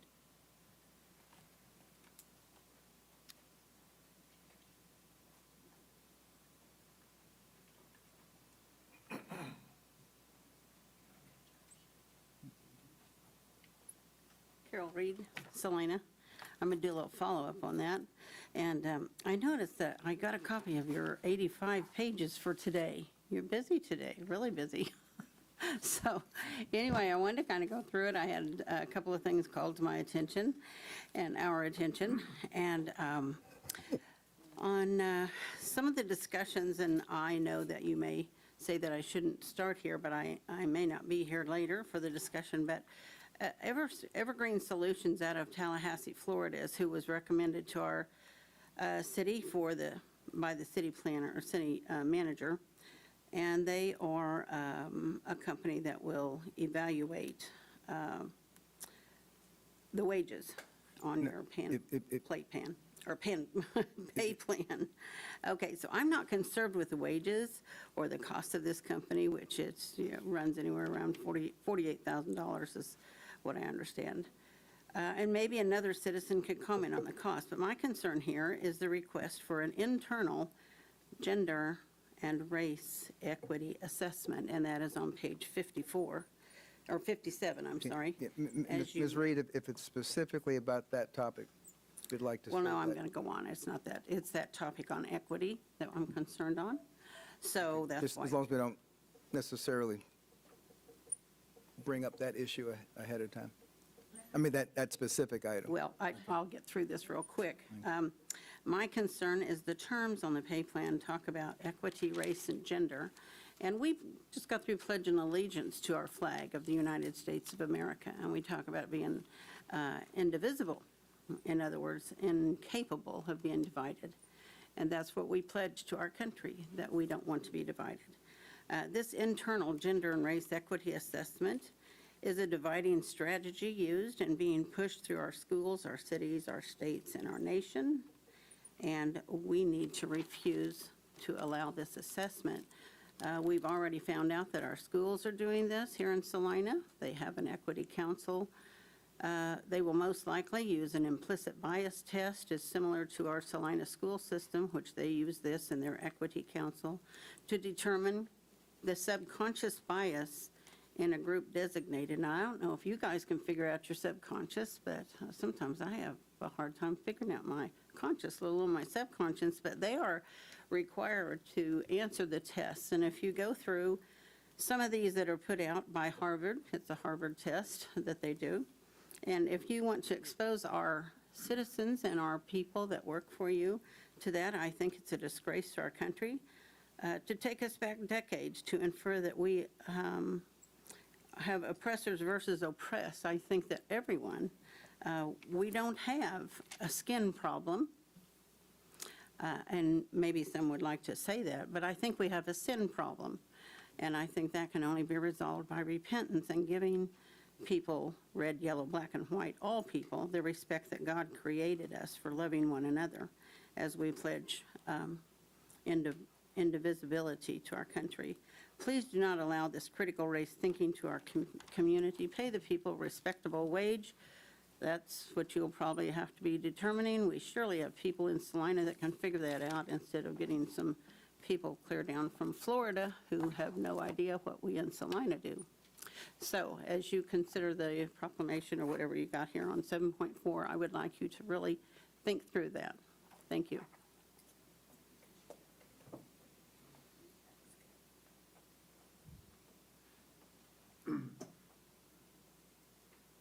Anyone else? Okay, we'll move on to, Got one here. okay.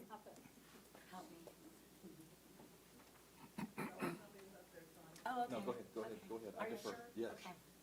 She's blind. You're already up. Here's the podium. I do that a lot at convenience stores. I don't mean to. Okay. My name is Tanya Greer. I reside here in Salina, Kansas at 915 Maple Avenue.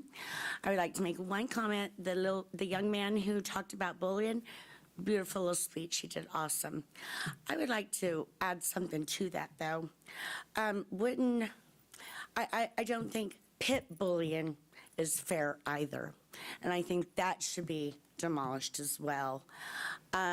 We fight so hard to create everybody and treat them equally.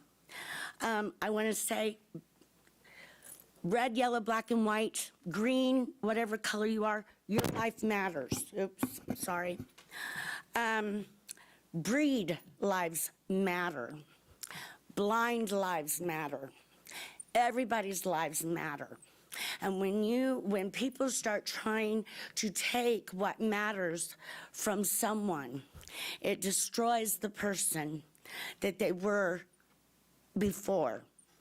And it takes away the love that we should be sharing instead of discriminating.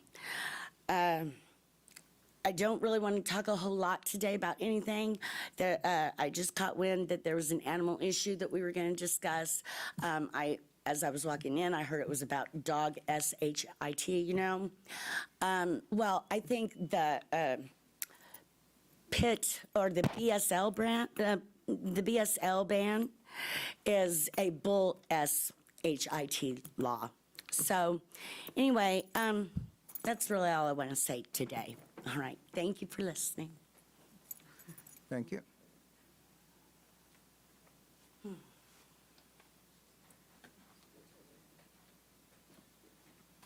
Good afternoon. Good afternoon, Commissioners. Chad Farber here in Salina. I have two things I want to say, and I'll be very cognizant of the time. I opened up my water bill from the city of Salina last week, and there was a paper inside there that told me to get vaccinated. I don't know why the city is putting out these papers and telling us what to do, but that's not only the cost of paper and ink and everything, but I think that's a waste of time, and it should say, get some information and make a decision for yourself. I don't know why the city is pushing that propaganda and agenda. In the vein of bullying that was just spoken about and the proclamation for today, there are a lot of reports going around right now. Perhaps you've heard it on the radio, seen it on some of the news agencies, that one of the candidates for school board has been bullied. People have showed up at her door at certain times of the night, and it's been traced back to a certain coalition here in town. And I want to say that's disgusting. We're a very divided town right now, unfortunately, but there's no need for any bullying of children or adults in that vein. And so I would hope that all of us that are involved in this process would be able to have the respect one for another and just put it out there that it is not tolerated amongst any of us. Thank you, guys. Thank you. I'm sorry, there's one on the, looks like Mark Labus. Am I reading that correctly?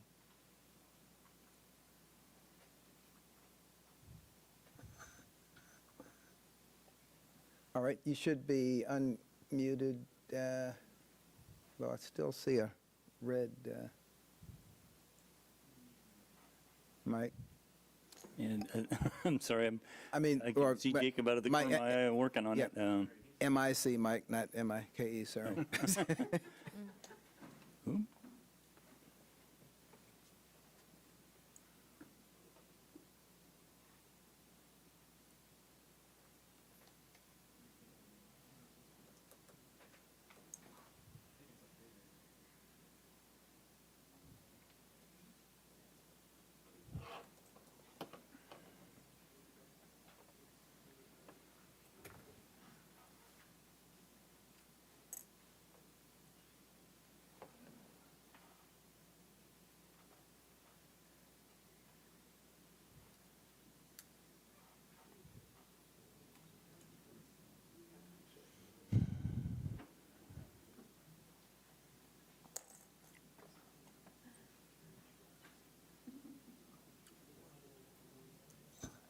It looks like there's an internet problem in the building. So that might be why we've dropped. Scott, you want to check? Are we still broadcasting? Over.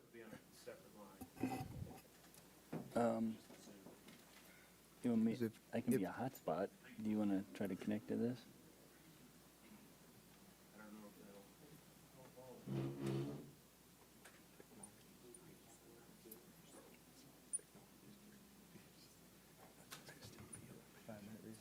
Well, if we're, yeah, I was going to mention, if we can confirm we're still broadcasting, we could just come back to this individual when he could connect with him. Otherwise, we could take a recess.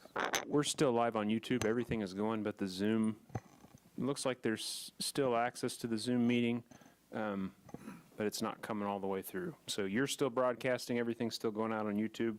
We'll try and get reconnected here and see if we can't pick that comment up in a little bit. That'll work, but everything should be going out. All right, and once we get connected, we'll allow Mr. Labus to speak. But we are officially still broadcasting. Okay, good. We will move on to the consent agenda. Item 6.1, approve the minutes of September 27, 2021. Well, made it kind of easy. Any comments, corrections to the minutes? Mayor, I move to approve the minutes of September 27th, 2021. Second. Been moved and seconded to approve the minutes of September 27, 2021. All in favor, say aye. Aye. Motion carries 4-0. Go to administration, 7.1. Item 7.1, second reading of ordinance number 21-11082, changing the zoning district classification of 3 lots located on the east side of Airport Road, north of Waterwell Road, from A1 to I2. All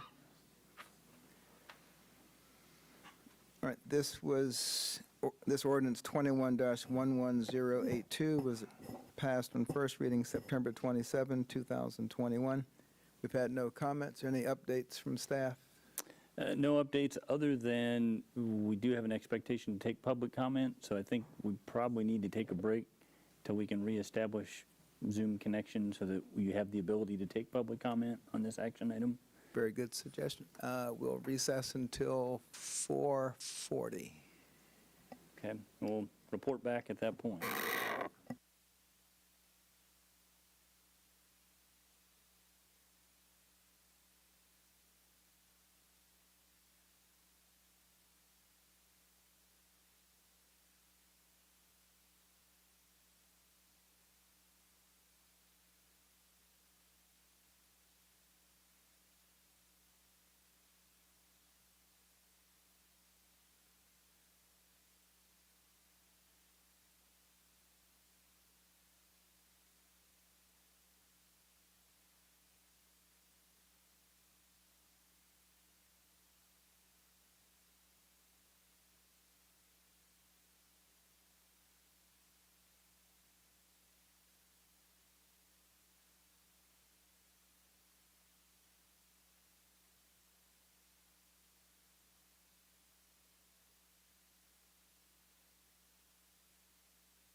I think this is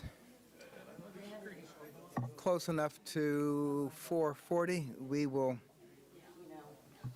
pick back up with item 7.1. Should Mr.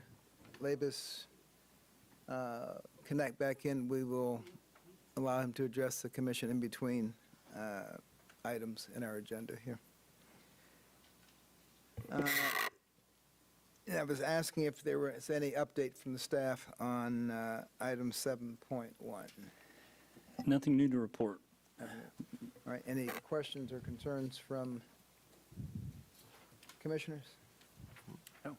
Any public comment?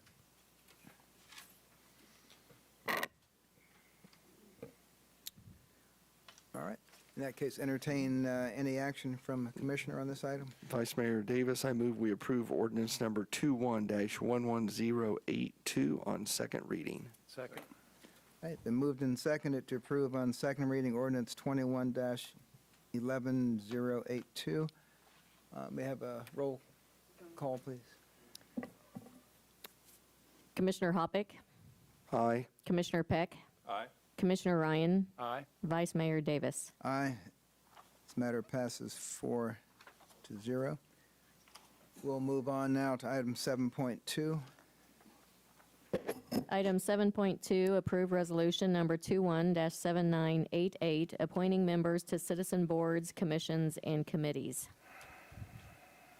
Good afternoon, Vice Mayor and Commissioners. Debbie Pack, Director of Finance. This resolution is appointing members to the Accessibility Advisory Board, Arts and Humanities Commission, Human Relations Commission, and Law Enforcement Citizen Review Board, as submitted by the mayor with input from the commissioners.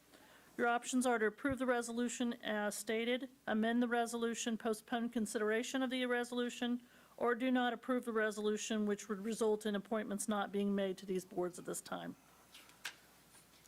Okay. Not much there. Thank you. Usually there's so many names that we don't read them out, but there are only 5 names here.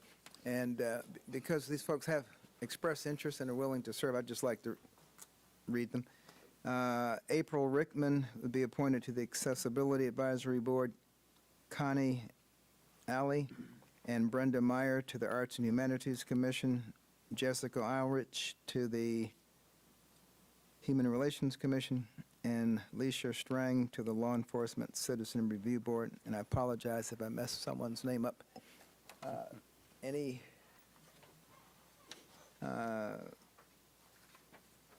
questions or concerns from the commissioners? Any public comment? Mayor, I move we approve. I'm sorry, we have one item. One person, excuse me. Pardon me? Norman Salina, how do you appoint people to a position without favoritism, bias, name recognition? In other words, if I know you, I'm going to put you on my committee? Or you own a business, name recognition in the city? We do have an expression of interest form from any person who wishes to be on the board. We don't routinely call every person and interview them for this. A lot of it is what we hope has been a keen sense of intuition gleaned just from being here and knowing what serving on the commission requires. Sometimes we get it absolutely right, sometimes we don't. There might be a system you could do it fairly. We will take suggestions. Any other public comment? Is that on? Yeah. If it's on this issue, yes. No, on Okay. 7.3, sorry. Okay. All right. Any action from the commission? Mayor, I move we approve resolution number 21-7988, appointing members to citizen boards, commissions, and committees. Second. Been moved and seconded to appoint these citizens to citizens boards, commissions, and committees. All in favor, say aye. Aye. Aye. All opposed? Motion carries 4-0. Item 7.3. Vice Mayor, I think I'm Mr. sorry. Labes is now in Oh, attendance all here right. in the audience. If you want to give him an opportunity to address you from the podium. Absolutely. Mr. Lavis, coming up front. That's getting a real down-to-earth solution to the problem. I think you got here faster than we got the Wi-Fi reset. Yeah, hey, when you want Sorry to visit about here and that, speak, and not a problem. First, I want to correct some information about the domestic violence. Actually, according to a 1977 study by Steins, I forget exact name, women are just as likely to commit domestic violence as men are. That's overlooked currently in society nowadays. And I agree with the gentleman that talked about bullying the gal for running for the school board. If those individuals are not prosecuted, there's only two reasons why. And that's your city prosecutor, which there's problems there. I'll let you know that right now. And because she's not following the law, I can tell you that now. There's problems with your legal system here. Or two, she chooses not to. There's a problem, your government, including you guys, there's problems top all the way through, including your citizens boards, who have no business making decisions on rules as far as whether or not to, when someone appeals something, because they have no idea of how to interpret the regulations that they even put in. Because I ran into that last year. It's all willy-nilly. It's what they want, what you guys want. It's all the big business and the power, which brings me to appointing the boards.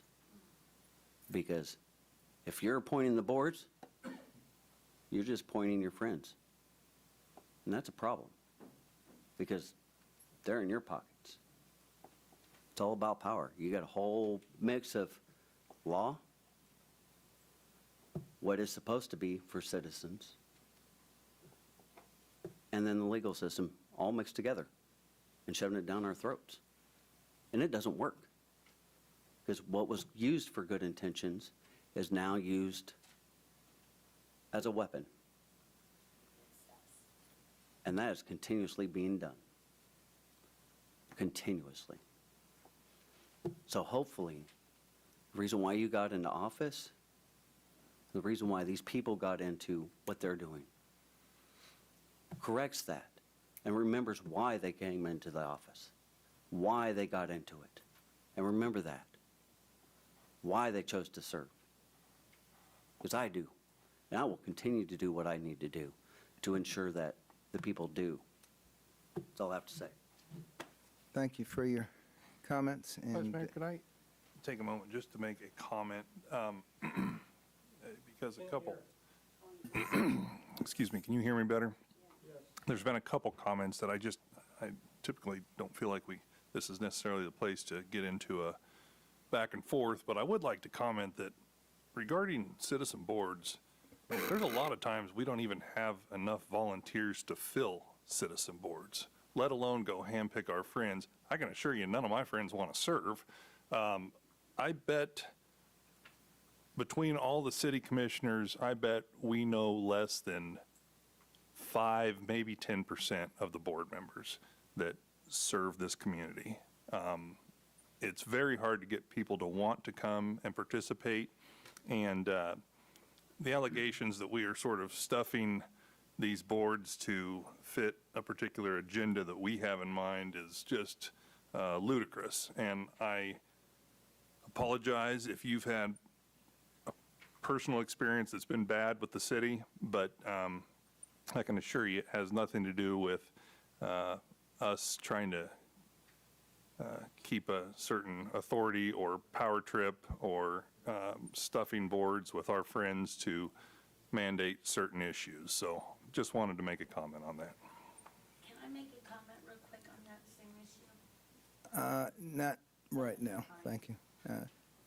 I did want to echo what Commissioner Peck said. I was going to say that I probably know barely a handful now. We're only 50,000 people here in town, so it's I'm sure all of us in this room have friends in common, and we don't know that we have friends in common, but we do because it's a small community.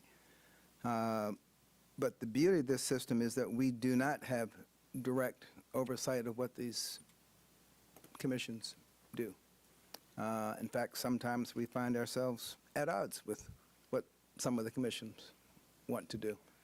But we appoint people, and it's hands-off. We like to make sure that the boards are trained.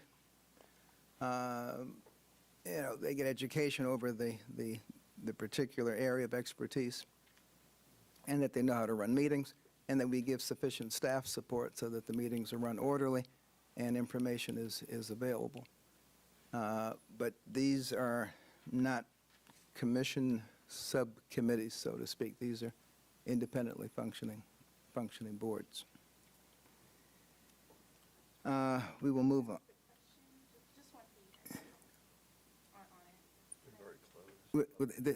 This issue is actually closed.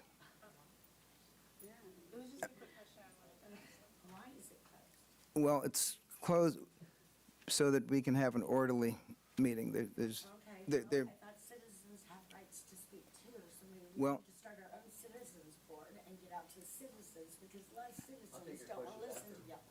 Right, we'll be available after the meeting if you wish to speak with us. There are somewhat rigid rules for running meetings. I think most of you have heard of Robert's Rules of Order and agendas. And the reason we have that is so that, an hour-and-a-half meeting is concluded within an hour and a half or 2 hours or 2.5 hours. Otherwise, one topic leads to another, you go back, and you're here for 8 hours, and you never get the work done that you're supposed to get done during the first hour and a half. Sometimes it seems a little harsh to cut discussion off, but it's fair to both sides of the coin to try to keep the meeting moving. We'll move to item 7.3. Item 7.3, approve ordinance number 21-11084, enacting of new city code section 7-56.1 to supplement current section 7-56, updating the regulation of animal feces to include the requirement of a feces capturing diapering apparatus for owners and operators of horse-drawn vehicles. All right. Good Hammond. afternoon, Thank Mayor, Vice Mayor and Commissioners. Jeff Hammond, Deputy Parks and Recreation Director, presenting to you today for your consideration for ordinance 21-11084. This ordinance would propose to enact in our new city code 7-56.1 to supplement the current section 7-56. The current City of Salina Code, Section 7-56, is titled Removal of Animal Feces Required, and it reads as such. The owner of any animal, when such animal is off the owner's property, shall be responsible for the removal of any feces deposited by such animal on public walks, streets, recreation areas, or private property. And it shall be a violation of this section for such owner to fail to remove or provide for the removal of such feces before taking such animal from the immediate area where such defecation occurred. The proposed section 7-56.1 would supplement the existing section, adding the requirement for an owner or operator of a horse-drawn vehicle while in any public right-of-way to provide an effective feces capturing diapering apparatus for horses or mules while operating the horse-drawn vehicle. Furthermore, in the proposed city code supplement, the owner or operator shall be required to frequently remove the captured fecal matter from the apparatus, treat the fecal matter with odor-reducing chemicals, seal it in an airtight bag, and properly discard of that sealed fecal matter. The city understands the importance of the equine community and its role with parades, street fairs, carriage rides, and other special events. However, the proposed supplement to the city code is to mitigate horse fecal matter in that business owners and park staff encounter while on the public right-of-way, streets, planting beds, unsealed in trash cans and the like. Staff has identified the following options for City Commission's consideration. Approve on first reading ordinance number 21-11084, adding section 7-56.1 to the city code. Approve on first reading ordinance number 21-11084 with amendments as the city commission deems appropriate. Number 3, postpone consideration of ordinance 21-11084 to a specified date and time and provide staff direction regarding additional information or amendments the city commission would like to request for their further consideration. And 4, vote to deny ordinance 21-11084, resulting in no changes to the current city code regarding animal feces. Staff recommends option number 1. I will stand for any questions that you may have regarding this action. Okay. Start from the left, Commissioner Peck. I can't believe Mr. Cotton chickened out and sent you up here. I did want to point out that, unless I'm reading this wrong, this would allow for donkeys to pull without having to capture any feces, but.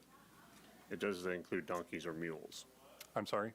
The ordinance is written, it would include horses or mules. Donkey's not a horse or a mule. It's a mixture, but Okay. anyway.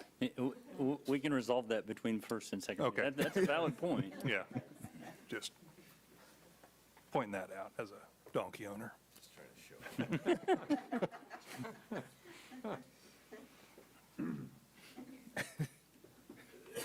Commissioner Hoppe. No questions. Okay. I'd just like to ask a devil's advocate question in case it comes up in citizens' comments.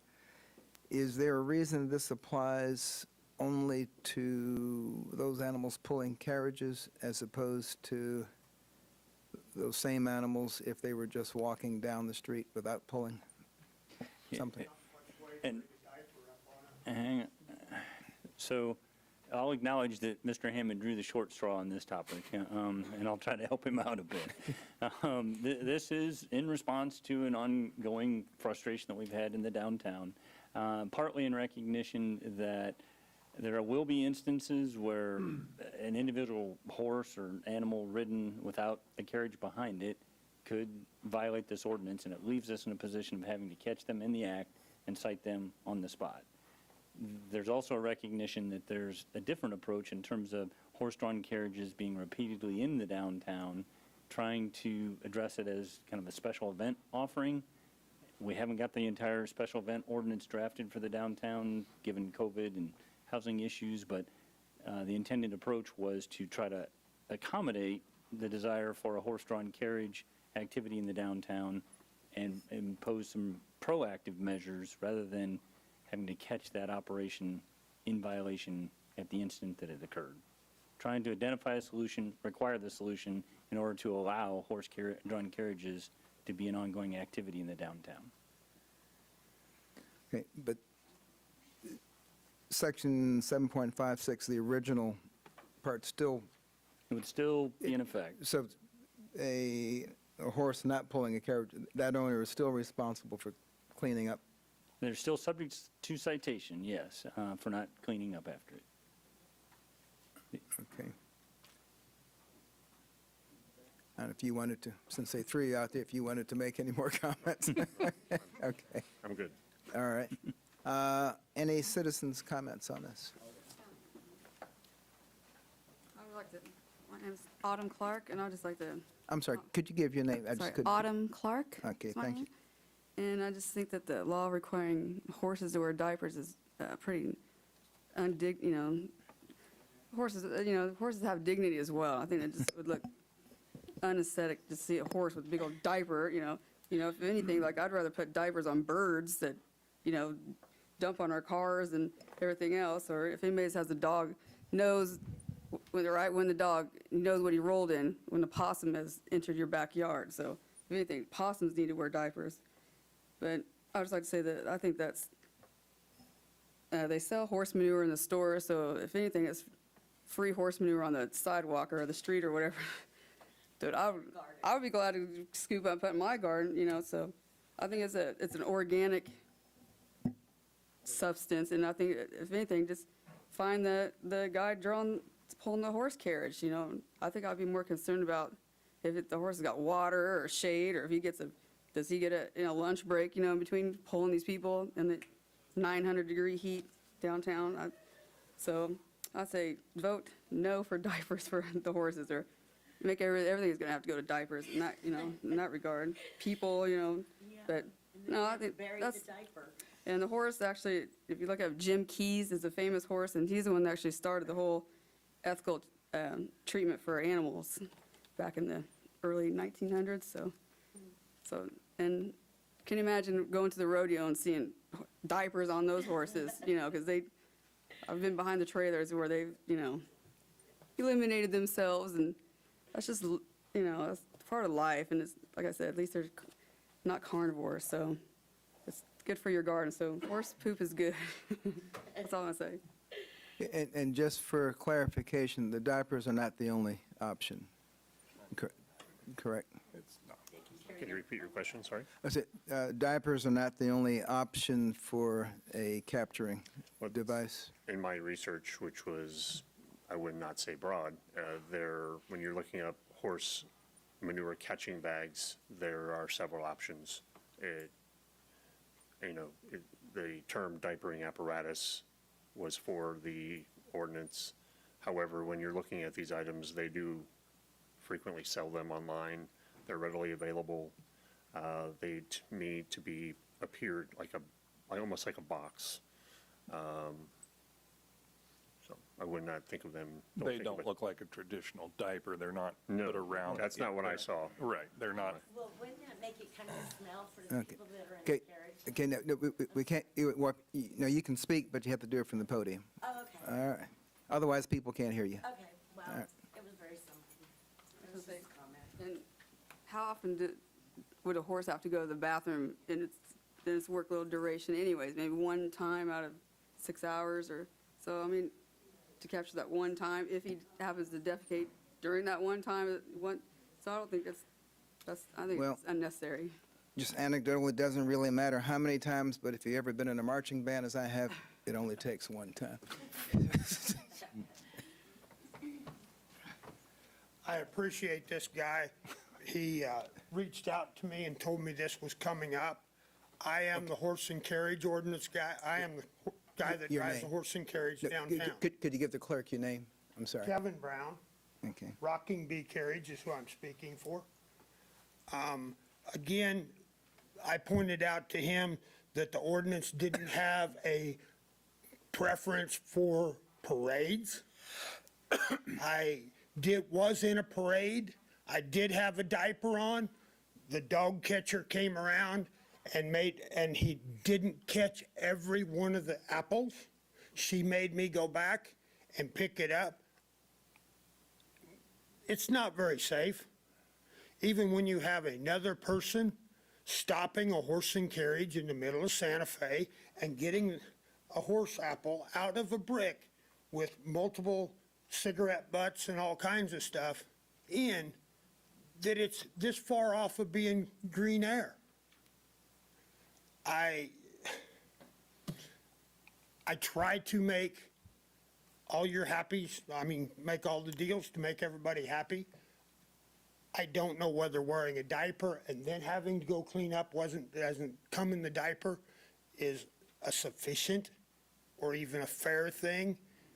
And it's almost a more safety thing to be out there on Santa Fe with a horse and carriage and going around and shovel and picking up. I would consider picking up in a paper bag where it is still environmentally correct instead of a plastic garbage bag that just messes up our ecosystem. Okay. What type of device would you? I have two. I have a one that hooks to the britchin and then to the single tree, which gives a little more air. And then I actually have one that goes up around his tail and then to the Britchen and totally enclosed. That is entirely too hot for this time of year. Any summertime, it's too hot. It does a better job at catching it, but its environment, it's just not nice to the horse. I try to do my horse good, and I try to do the people good where I'm at. I mean, I've been in Salina for 7 or 8 years. This is the first it's come up. I showed up here. Abilene passed a horse-drawn carriage ordinance. They rescinded it a year or 2 later because it caused more trouble than it was worth. Any other comments? No, you have to come to the podium.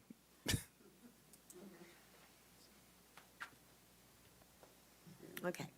And- I have a suggestion. My name is Tanya Greer again. Thank you.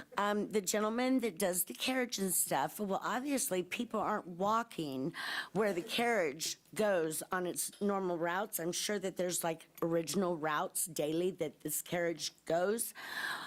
Why, at certain intervals of the day, can't the person in charge of the carriage and stuff backtrack and go, if there's messes anywhere, clean it up at a time that's necessary? Because I'm sure there's not people walking in the route that these carriages ride and drive or whatever. So, I mean, there are solutions, and I think they're pretty simple. And like if I'm walking my dog and it doo-doos, I pick it up, as we go. But in that situation, you could always come back later and pick it up, like we clean out ashtrays in public places or, on a regular basis. Go back, backtrack, and check and make sure that there's no leftovers lingering anywhere that will upset people. That's an option, because I agree with the diaper thing. What horse wants to wear a darn diaper? I know I wouldn't want to wear one. Okay, thank you. Okay. Mark Labus, I would think that the business owners and the city, since the city is responsible for the planters downtown, would welcome the manure as it's free fertilizer since it's eco-friendly. Mr. White, since you wanted to get rid of trash bags, that would be much better than using chemicals, which we're spending a lot of money on water treatment plant. That would take some burden off of that. You can ask the Land Institute about that one, which I have neighbors for. I also offer a different solution. If he wants to get it in a 5-gallon bucket, I'll let him do that. I'll take it now and use it as compost. I have multiple people in my neighborhood who does gardening, including 3 people from the Land Institute. Less fertilizer, less health problems, correct, Mr. Davis? Yes and no, but I'll let you finish your comments first. So, and that would go with Mrs. Hodges' husband also. I wish she was here so she could comment. So, all in all, everybody wins if we're using it for fertilizer, the city using it for fertilizer versus the chemicals, saves the money. So, this makes sense, It sounds more like to me that someone else wants to have a carriage deal downtown versus this gentleman. That's what it sounds like to me. And someone didn't think this through. Mr. Mantle?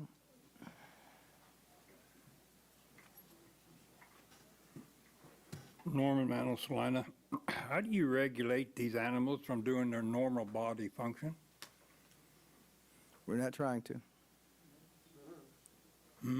You're going to try and stop them somehow. This does not regulate the horse having a bowel movement. All this regulates is what happens to what he moves or she moves. There ought to be a regulation against somebody's function. Isn't there a regulation that exempts these animals because they are in agriculture? You have an exemption out at the fairgrounds because it is an animal activity.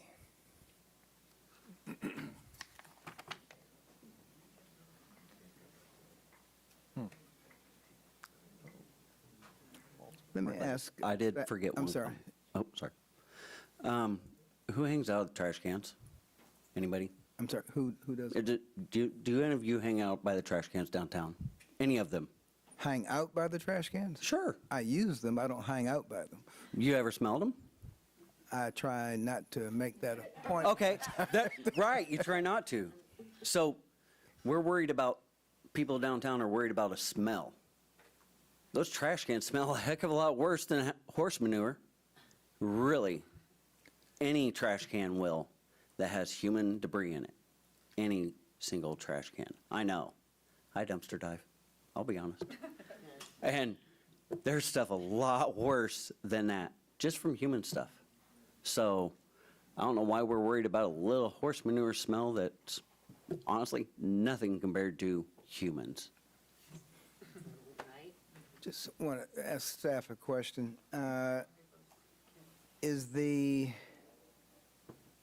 If we still had a rodeo ground, would that have come under this as a recreational area? Not a city recreational area, no. And if we needed to, we could further define that, but the intention is parks and playgrounds, and so it's never been an issue previously. Okay.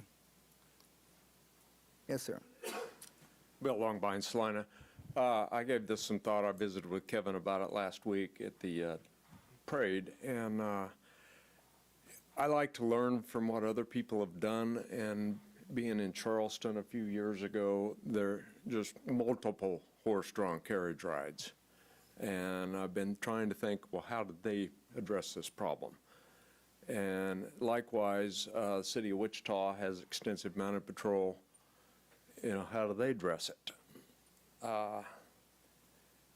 Yeah, I see the point of the business owners downtown not wanting horse manure and the bacteria that goes with it. But there's got to be some other answers and available. You know, I feel he's providing a service for our downtown, that it's an attraction downtown, and people like it, they enjoy it.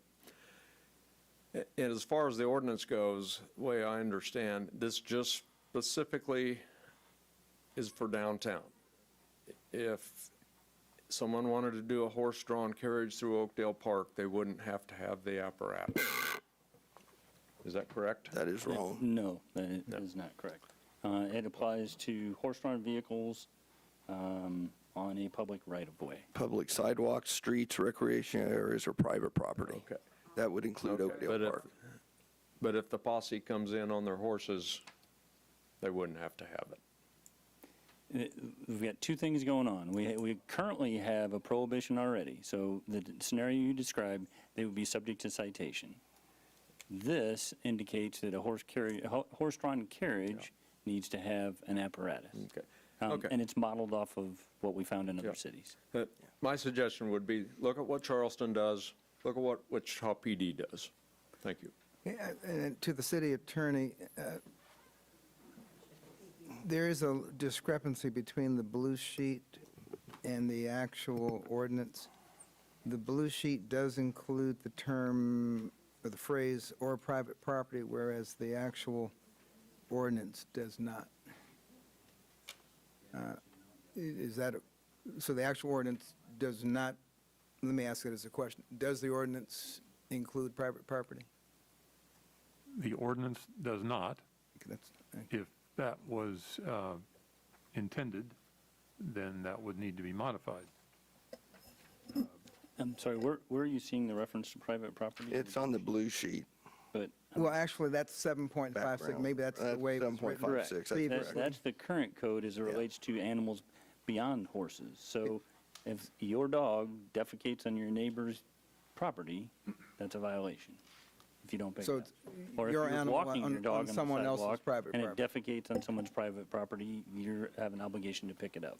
Okay, but this one, 7.561, what we're considering today, does not include private property. Right. That's correct. It's And that's strictly intentional. public right-of-way. It's public right-of-way. Yeah, that is intentional. We're not aware of problems of horses defecating on private property without the permission or knowledge of the private property owner. such that we need to regulate that. Okay. Ms. Clark, we usually. I would just like let to say, people- maybe we should just ask the Amish people how they do when they pull their horse-drawn carriages, because that's what they use for flower. So just ask the Amish people what they do. Well, if my memory serves me correctly, the park police in Washington DC do have little, I don't know what they're called, but little bags behind them. Yeah. I can tell you most places I've been that have the carriages, this is not uncommon. Yeah. This is very common. I'm Kevin Brown again. I'm the carriage owner. I do know that there is one other carriage people that get hired for the week before Thanksgiving. And I don't know, he said he got a hold of downtown. I don't know who Downtown Association is, but I don't know who actually hires them. But if they're under contract, under the old law or the new law, which one are they? Everybody will be under this one. I'm just saying, Yeah. but if they're under contract prior to be there, you can't change their contract with an ordinance in between. That's a whole different, we're not going to get into that, but that's a whole different subject, contract versus ordinance. Yes, I'm not going to. All right, All right. Any, go ahead. any other public comment? Okay, we'll close that off and bring it back to Yeah. Commissioner Peck. So is it, I'm sorry, is it Mr. Brown? Yes, sir. Okay. Could you come back up just real quick to the podium? I just wanted to ask a question, have you on the microphone there. They told me contracts are different than this. I mean, it's not. And Well. I know. We go off that. So I understand your perspective from, I'm looking at me and my horse. right. And my question is specific to, there's a particular apparatus that attaches to the horse. I have two kinds of diapers. Correct. And those are prohibitive in the heat, and I understand that, and One is not, but it's not as effective. You'll have a turd fall out or a little apple fall out. Yep. Would I still be making an adequate deal to Well, make everybody happy? My question for you is, the one that attaches to the tree, and there was one other that you. Single tree and britchin. Okay. The other one comes to his tail and underneath the britchin, and it's totally plastic. That's too hot for this time of Okay. year. So the one that attaches to the tree, That's what I wore last year, or last week. okay, you're making an attempt to capture it. Yes, sir. It captures, let's say, 85%. of 85 or everything. 95%. Okay. I So- still got harped okay. on But that's not burdensome for you to do that, is it?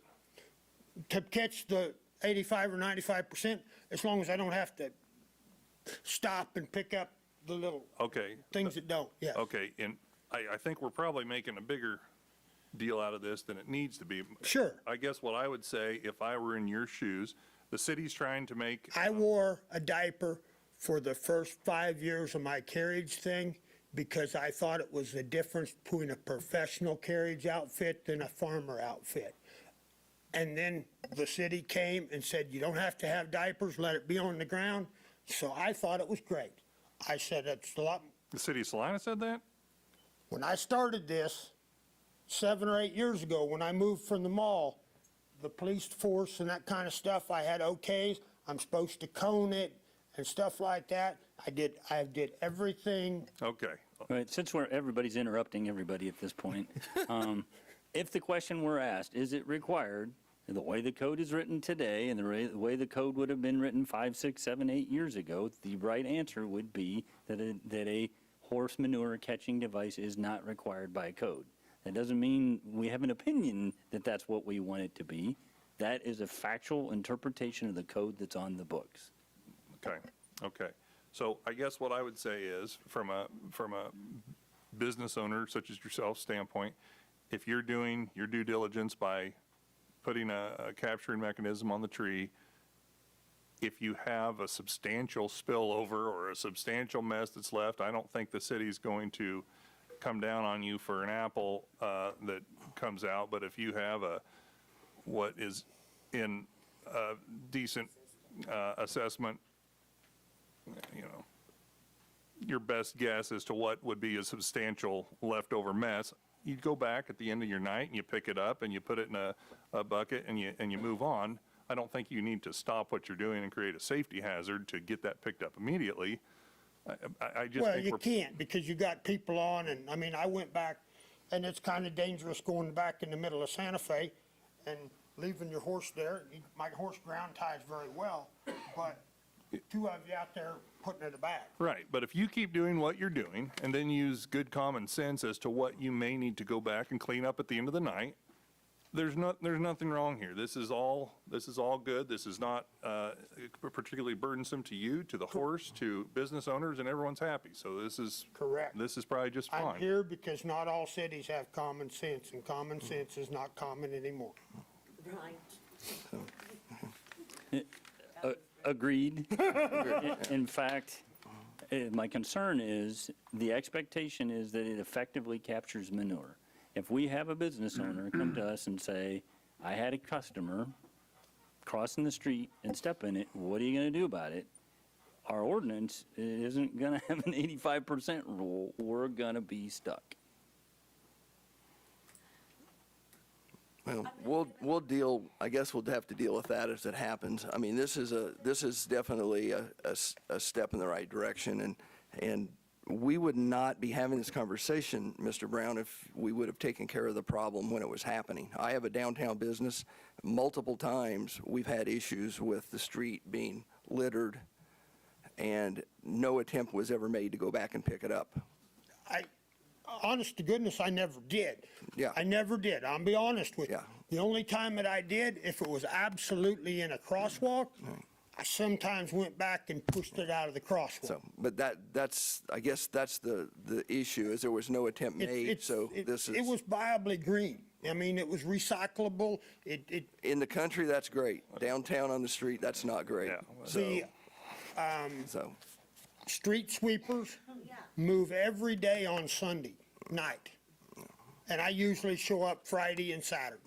So the streets would have been cleaned on Sunday for sure. Just a point. Commissioners, we can debate this all night. Yeah, I would suggest that you need to determine what your expectations are of performance in the downtown. It's been clearly communicated to staff in multiple venues what the expectation is. This ordinance was written to meet that expectation. Are we ready? Yes, sir. I make a motion, we approve on first reading ordinance number 21-11084, adding section. Somebody wants to say something? No, he's talked, no, we're not doing multiple, we're not doing. Point of owning a business downtown, shouldn't you Move- recuse yourself because of a conflict of No, interest? please, I'm making a Should motion, you sir. not No, recuse yourself, no, sir, Mr. because of No, I do conflict not. of interest? That has there's no conflict here. There's no conflict of interest. So, for a point of order, I think we need to decide whether public comment is open or not, whether Mr. Labes has an opportunity to be at the podium or not, for I don't know what number time at this point. And then if we want to get into the conflict of interest, there isn't one, and we can No, discuss that I as had well. actually closed public comment. Commissioner Peck asked Mr., bear with me, Brown, to come up for a specific question. Okay. So, for point of clarification, I would like to communicate to Mr. Labes that public comment was closed. Invite him back into the room, explain what's going on here. Okay. We'll take a. And that might, I know, if I could indulge, I know a couple of you maybe aren't as frequent to some of these meetings as some of the others in that crowd. And when there's public comment section, we open that up for public comment. The public is allowed to come up, but not repeatedly. It's, if you've got something to say, we allow you to come up and speak, and then that's it. It's not a repeated, just come walk up and keep on talking type of thing. And that is, as Vice Mayor Davis said, to keep order and keep the meeting moving along. So just a point of clarification, and so. So I think you probably just offered the same clarification I offered Mr. Labes in the hall, and he acknowledged that he understood that and said that he was fine. But I think the point that you're making is we had public comment, we closed public comment, we invited one speaker back at the request of a commissioner, kind of lost control of public comment, and it was turning into a revolving door that is within your discretion to determine whether you want to continue that or not. You being the governing body. So we are now, we actually have a motion and a second? I know there's Well, a motion. I didn't hear the whole motion. I mean, I'm sorry. I think you Well, got it Okay, off, so- Vice Mayor Start fresh. Davis, I move we approve on first reading ordinance number 21-11084, adding section 7-56.1 to the city code. Second. Been moved and seconded to add section 7.56.1 to the city code. This is ordinance number 21-11084. All in favor, say aye. Aye. Any opposed? Motion carries 4-0. Go to item 7.4. Item 7.4, authorize city manager to enter into an agreement for a comprehensive pay plan and classification system study with Evergreen Solutions, LLC.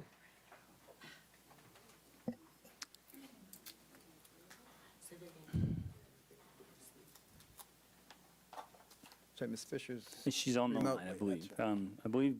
Yep, Natalie- I'm here. Yep. All right. Natalie Fisher, Human Resources Director, is on the line and prepared to make the presentation. Good evening, Vice Mayor and Commissioners. Good evening. Before you is a request to consider allowing the city to enter into an agreement with Evergreen Solutions LLC for a pay plan classification study.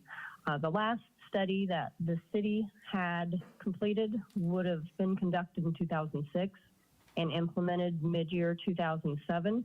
A general rule of thumb is to review these plans every 3 to 5 years, so obviously we are very much behind. This has been a topic of conversation for the last several years.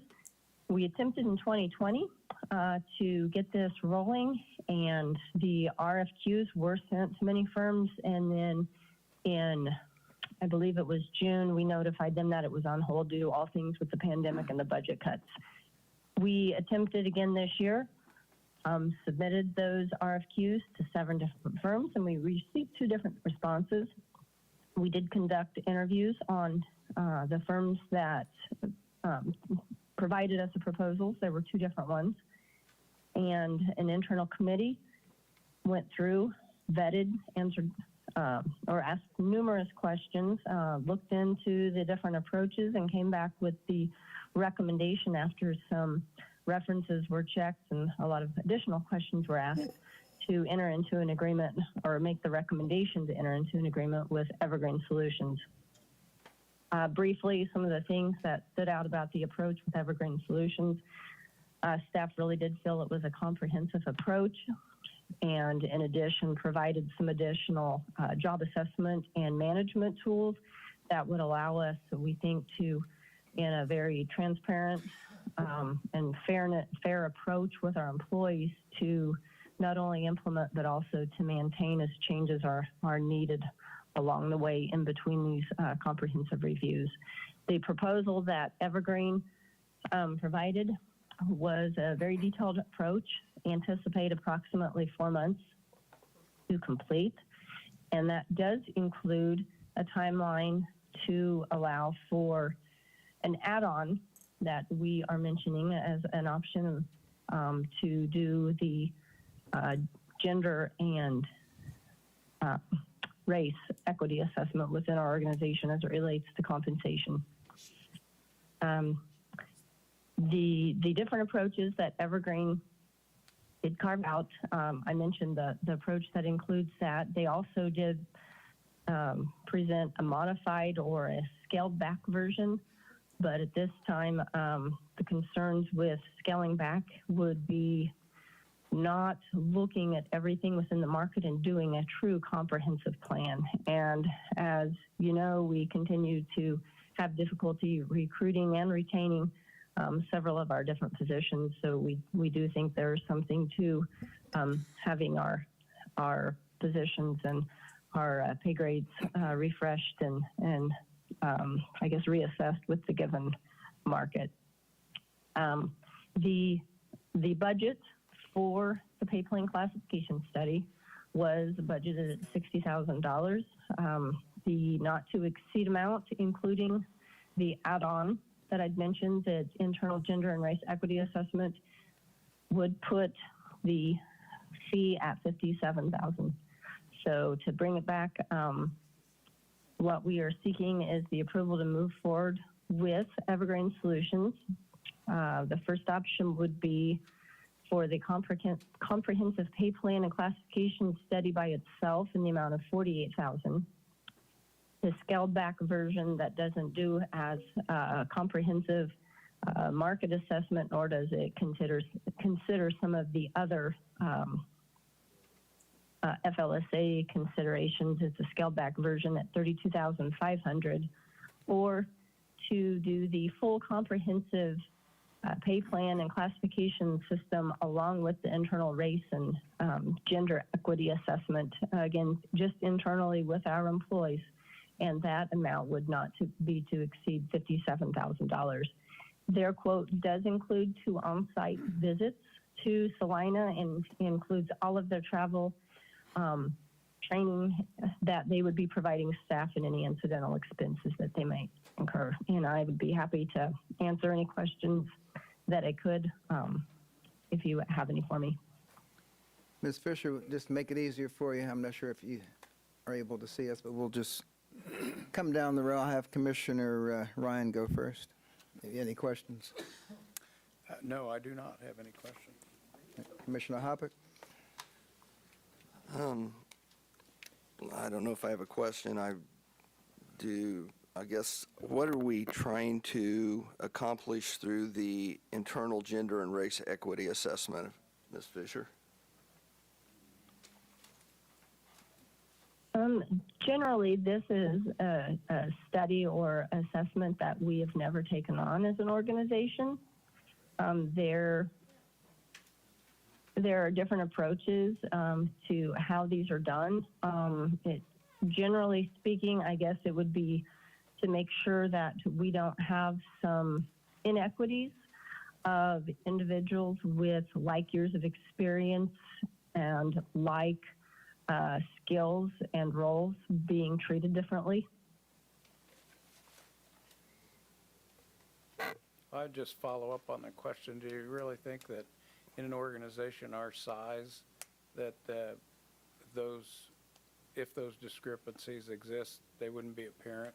Don't you think that we can adequately judge that ourselves in an organization our size? I may jump in there. This was at my suggestion, and I would like to think so as well. In fact, I would like to think, especially on the gender basis, that we're fairly diverse as an organization. But I don't know that if you look at department heads, division heads, supervisors, that we can make an assessment based on experience and past employment and performance with the city on its face. This is intended to be just a kind of a double check that we don't have any fairness issues that we're unaware of. I think for the cost, I understand your question, but I think for the cost, seems to me to be just another box we can check to make sure we're doing our due diligence, and is much cheaper than a potential lawsuit or something of that nature. Right, and a lot of times organizations feel as though they have diversity, they practice inclusion, and they have equity, but most economic studies you look at in this country will always give you the male average income and the female average income, and the female average income for the same job is always lower than the guys. I mean, in few instances, I'm not talking about any individual person in this room, but if you look at averages, large groups of people, there's a difference. And we all have biases, some we're aware of, some that we aren't aware of, that influence how ready we think a person is to be promoted, to get an extra assignment, to be eligible for a bonus.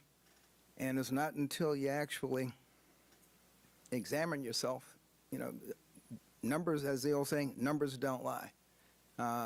And you may not find out from the numbers why the inequities exist, but you'll at least be able to see on paper, whoa, this isn't quite as equal as we thought it was. And the only way you do that is by not being afraid and studying yourself. If you're doing a great job, you got nothing to fear. You're gonna come up smelling like roses. And when we're trying to attract people from other places to move to Salina, they want to know that we're a city that's going to provide a fair opportunity to them, a place that they would want to move to. And if the city takes the lead, then we would certainly expect our other industries in town, and they may already be ahead of us, to do the same thing. So, I agree with Commissioner Peck. That's a real cheap price for a good gut check on ourselves. And if we find we need to make changes, improvements in morale and productivity would be an almost given. I think the total price for what we're getting looks quite reasonable. And it's something that should probably be done, I think, from the outside, because, again, you remove biases. You don't want to use a biased machine to check itself for bias, because guess what? You're going to have a biased result. That's just one opinion of 4. Any more comments here? We'll open this up to public comment.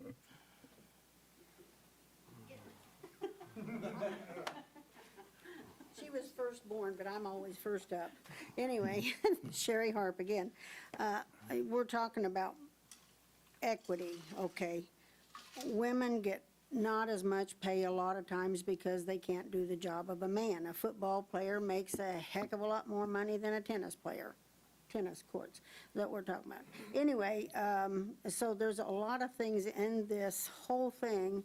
For $56,000, I think we could ask our community to evaluate ourselves. I don't think we need to pay, and this is taxpayers' dollars. The money's getting tight around here. Inflation's going up. We don't need to pay that kind of money when we can do this ourselves. We have the means to ask every job site to come up with their own evaluation. You said a gut check or whatever it is, and get that done here. We don't need to have outsiders come in. This community, and I want to tell you this community has been a great community, and when people want to talk about race and color and all of this going on, Kansas Works, when you apply for a job, it says it makes it unlawful to discriminate in employment based on race, color, national origin, religion, or sex. That should cover it all. And I think as far as we're concerned, we're getting way off track, going off into this equity. And ma'am, whoever you are, that's talking about this equity, it's like I said, we are not going to make everybody the same. It does not work. If you've got 3 kids and you put them in a race, there's going to be a winner, there's going to be a loser. It's just not a fair assessment. And when we talk about equity, that word keeps coming up, and it is so wrong, because it is talking about people don't have the ability to excel if they're people of color. Now, Mr. Davis, Dr. Davis, you've excelled. Were you from a poor area when you were younger? You learned how to excel. Everybody can excel in America. Everybody can excel if they want to. They don't need a government, and this is, I'm going to say it, it's an executive order from Joe Biden advancing racial equity and support for undeserved communities. That really ticks me off, because we don't have undeserved communities. Black people are not undeserved. That underserved? Underserved, okay? And if they're underserved, why? Go to those areas and allow those people to get some jobs. You think of Chicago and all the killings that are there. It's black against black. It's not a racial, it's not white against black. It's not Mexican against black. It's black on black.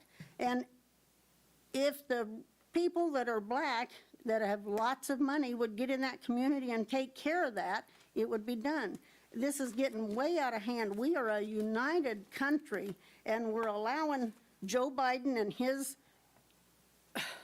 group to make us sound like we're undivided and that we're at each other's throats. I'm a multi-race family, and I'm not going to have them tell us that we're racist. And it's not white privilege. We've excelled on our own, and every person has excelled on their own. Dr. Braxton, you've got Scott Garner here from 305. People can excel. And that's it. Mrs. Harp, we will have to meet after this meeting for me to have a full discussion with you about that, and I won't drag this meeting out for that. But I would like to say that in this country, people are supposed to be equal, and our Constitution's been amended many times because people have not been treated equally. All right. That's white, every Okay, race. but what? Every race, not one race. Right. And My husband- people are equally potential in their ability to succeed. The problem comes up with bias, that people are not given a fair chance to succeed. It's not fair, I said that Okay? earlier. And while life is not fair, most of us want it to be fair. Exactly. So what we are looking at is to see if the city of Salina as an employer is as fair as we'd like to think that it is. But if you have about 3 hours, I'll be glad to discuss things with you. All right. Love to talk. Next on the list, Mr. Lapis. You were talking about the studies that show the average of this, average of that. You do realize most of those studies do not take into account of experience, hours worked, overtime, the type of job, because those make a huge difference in the amount of the wage that it shows that women make and that a male makes. That's where the differences come in, because women tend to take off for motherhood, whereas men tend to work. Just like men tend to work more, work harder, more dangerous jobs than women. That's just fact. And so 90% of those studies that you're seeing that are showing the average do not account for that at all. When those studies that actually take into account for that, that's actually only pennies in between a male and a woman. So actually doing a gender pay scale difference, it's a waste. It's a waste of money, to be honest. And that gets proven time and time again once you account for that. And I'm more than glad to look up those studies for you and send them to you. Because otherwise, to be honest, we're just wasting the money for this. And the studies I was referring to were for two people doing the same job. Right. Right, okay. Same thing.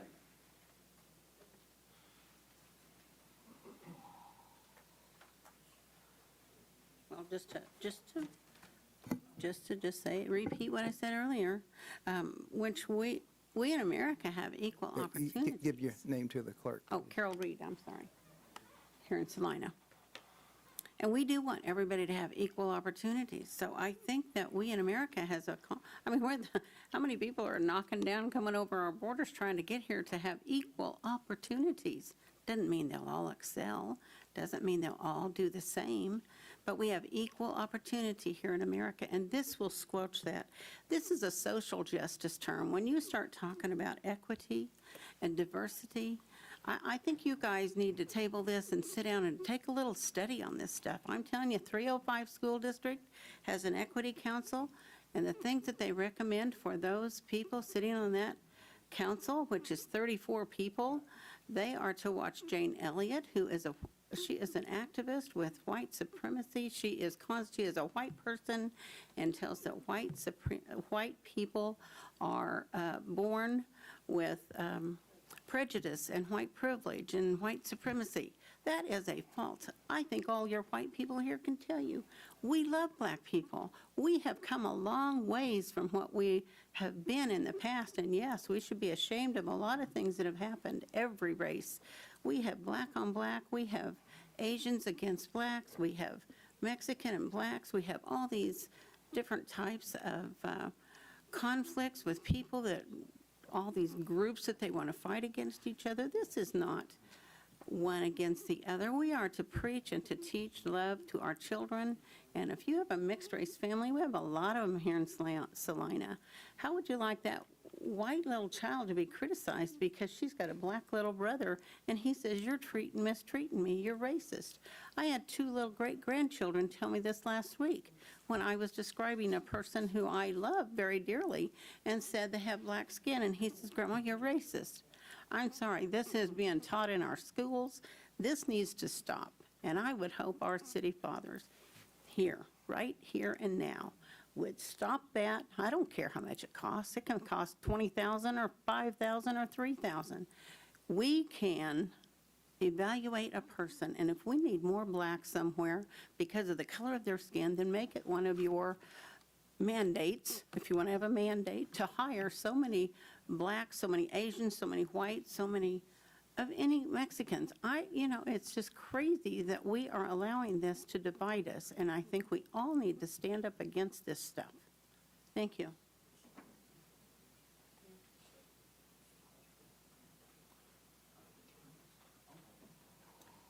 Rosemary Mai, Salina, Kansas.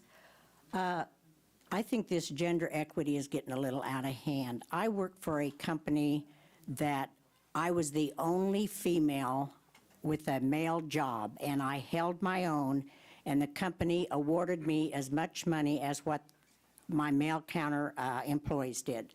So it doesn't matter whether you're female, male, or whatever. If you do your job, your employer's going to accept you as how you did your job, not because you're a woman or a man. And I have to thank my employer for doing that when I was working with all men, because I was the only female in that job.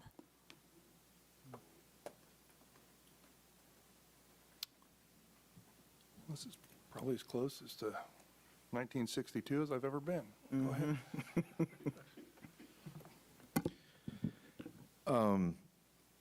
I understand this was budgeted at $60,000, and this falls under the budgeted amount.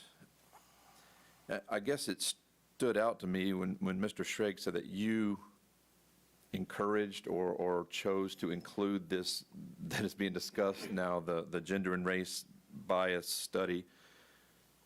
Were there deficits that you were seeing that caused you to encourage that study? Or I could ask Ms. Fisher, I guess she's still on the line, if there is a hiring problem right now with the gender and race disparity. And I'll touch on both of those. Number one, don't have enough information to say whether we have a problem. So I was looking for an objective assessment of whether we did. We have quite, as I mentioned earlier, I think we have a good representation of gender. This is not a hiring mandate, not intended to be a hiring mandate. We already have affirmative action and affirmative review in place. But we don't have enough information across the breadth of our organization to make an informed decision. And it's recognized in the industry as one of the considerations that a progressive, fair organization takes up. So your other question was? Is there, or I guess, does our HR see a hiring disparity? I guess that's where this study is going for internal gender and race. Is there a disparity between male, female, or well, we're challenged across the organization more so, as near as I can tell, more so based on competitive wage rate. Right. But we've not had any applicants that I'm aware of size us up and say, I'm not coming for that reason. But retention is another issue. And if you're trying to retain good employees, you need to treat them fairly. Okay. Again, I know it's budgeted and it's within the scope. I know it was said, it's well within the scope of $9,000 to study this, but $9,000 is still a lot of money. And if we can come in under budget in this by removing that and not having the problems, and I'll allow Ms. Fisher to speak to this, if it is a problem, to not have this problem. Obviously, it struck a nerve with some of the folks that are here today, and I was alerted to this yesterday, and so I dug through the packet and was looking through it. But I've got a few seconds left, but is there And without going into a lot of detail, so I don't have to disclose people or whatever, have there been a lot of complaints to HR regarding this issue? Is that a question for Ms. Fisher, or who does that go to? I'll defer to her, but I have a response as well. Okay.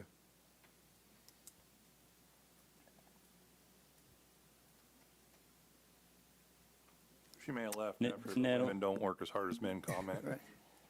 Well, Natalie, I don't know if you're there.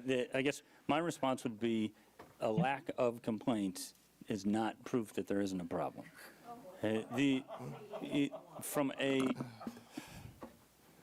From a willingness to lodge a complaint perspective, from a fairness perspective, there may be disincentives to sharing that information. We have an exit interview process that we use with employees, but it's at their discretion what they want to disclose.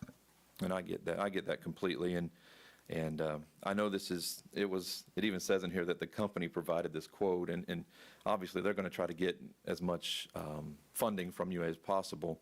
I would consider that a $9,000 perhaps a savings there. I know I'm out of time, but thank you, gentlemen. Well, I'd like to address that. I don't know the exact percentage of Asian background, Latino background, African-American background, and any other non-white European background persons in Saline County.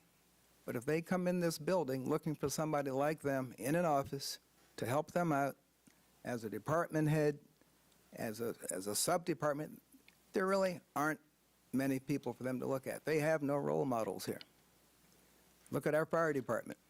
Our policeman department has some minority representation. There is not an equitable representation, if you do it on percentages, of our population at large in our city government. Now, whether or not that is a result of a deliberate attempt to exclude, or whether because people honestly didn't know, to go out and seek people as candidates, we don't know. You can debate that. But this city government does not, our school, our teachers, big discrepancy between the children who are in the classrooms and the teachers who teach them. And, these are the folks that are the role models for our, these are the folks who give our kids a reason to want to go to school and stay up at night and study so they can be like somebody else, so they can be like their hero. We don't have heroes for these kids to look up to. And it's easy to say that everyone has a fair chance, but that's not the reality in America. And if I just don't know where you're getting your information from. If you think, and I love this guy, I was born in Washington, D.C., 2.5 miles from the White House. I didn't vote for Reagan, but I was really pissed when somebody shot him because you don't shoot my president, whether I voted for him or not. I'm about as Yankee Doodle dandy as you can find. But the reality of this country's history is something that we are ashamed of, and we don't want to admit. And we can do our little part to take care of our community here in Saline County to make this truly the America of people's dreams. But that first comes with owning up to the possibility that things might not be as rosy as we think they are for everyone concerned. When you look at blacks and they're given an equal opportunity to compete, we excel, all right? The problem is we're not always given the opportunity and the road is made rough.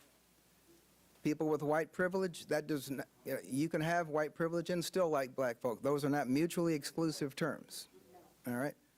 But again, if we have nothing to hide, we have nothing to fear in a survey looking at ourselves. I think Ms. Fisher's unmuted. Want to give her an opportunity to respond to the question, as well as ask you to speak to our affirmative review or process that we employ. Sure. So in terms of direct complaints or individuals filing complaints with me about pay in relation to their gender or their race, no, I can't recall that it actually has happened specifically. I can say I know we have lost individuals out of our organization who've resigned to take jobs on occasions that maybe have higher wages and stronger benefits. I am aware of at times where people want to have their particular role reviewed and have requested that it's reclassified to a higher pay grade or have their whole function reviewed. That has happened, but specific complaints, as was asked, I don't recall any. In terms of the affirmative action, we do have what we call a second review, and that's done during the hiring process. Or anyone that opts to voluntarily disclose either their race or their gender. At the time that the hiring supervisor has taken a look at their pool of candidates to be interviewed, then the data is reviewed by me, and I make sure that we have equal representation, statistics-wise, to see if we have a pool, a candidate pool, a finalist pool that is representative of who has applied.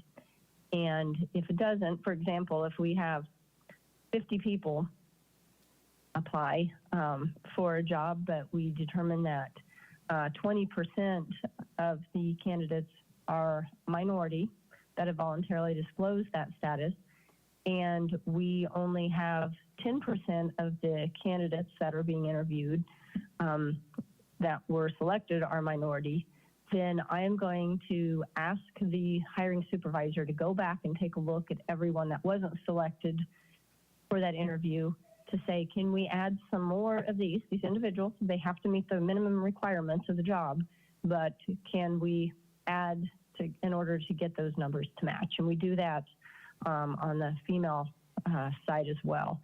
And we found that that's just effective to make sure that it's providing anyone an opportunity, as long as they're voluntarily disclosing that we are at least at the first round, that interview process, having a representative group. We don't track it beyond that because we don't want down the road people to think that that's the only reason they received a position, because it absolutely is not. It's just to give that first opportunity.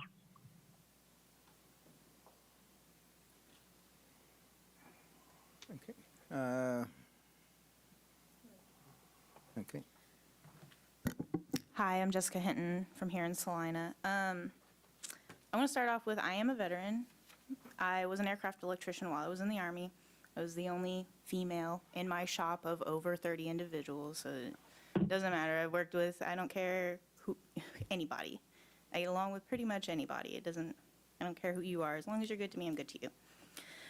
What I would like to mention is that in the Army, we do have things called command climate surveys. They're anonymous. I bring this up because I want to see if maybe you guys have stuff that I may have been used to in the past to evaluate internally on your own.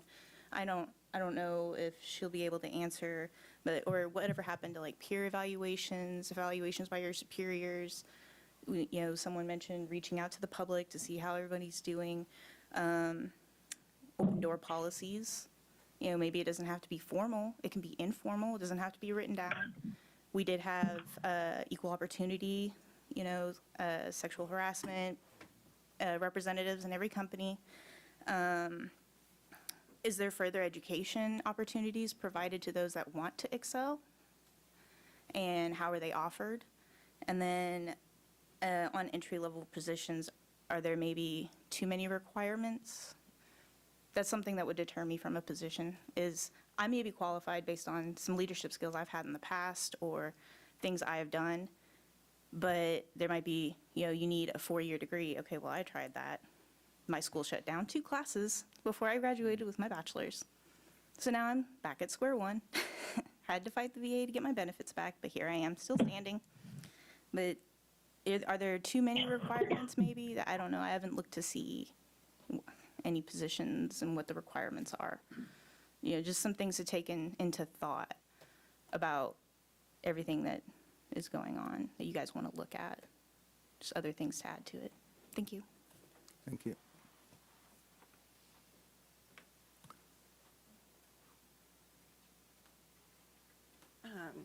Good afternoon. My name is Marie Scholastico. It's a hard last name to spell. I haven't lived here that long, a year and a half. I'm from here, but I kind of see it. I own my own business for 17 years, never advertised. I always evaluated everything between a want and a need. To me, this seems like a want and not a need. And the optics of it, spending that kind of money right now, when people are struggling with inflation and gas prices, I don't think it reflects very well on the commission, because to me, it seems kind of like a choice.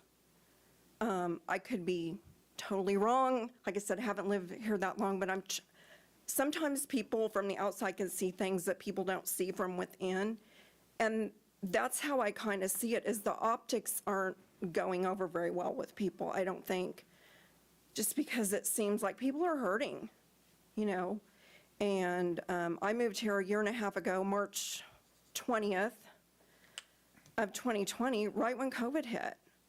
And, you know, I didn't anticipate that. It's been hard. Thankfully, I, you know, saved money and whatever, and I've been okay. But, you know, it's been a transition that I wasn't really expecting. So for me, $58,000 is a lot of money. And I just think that, to me, it seems like a choice. And I don't know if the optics of it is worth creating more division between people in the city or not. I don't know, but that's just kind of my 2 cents on it. So anyway, thank you for listening to me, and it's been fun getting to know everybody in this city. So anyway, thank you.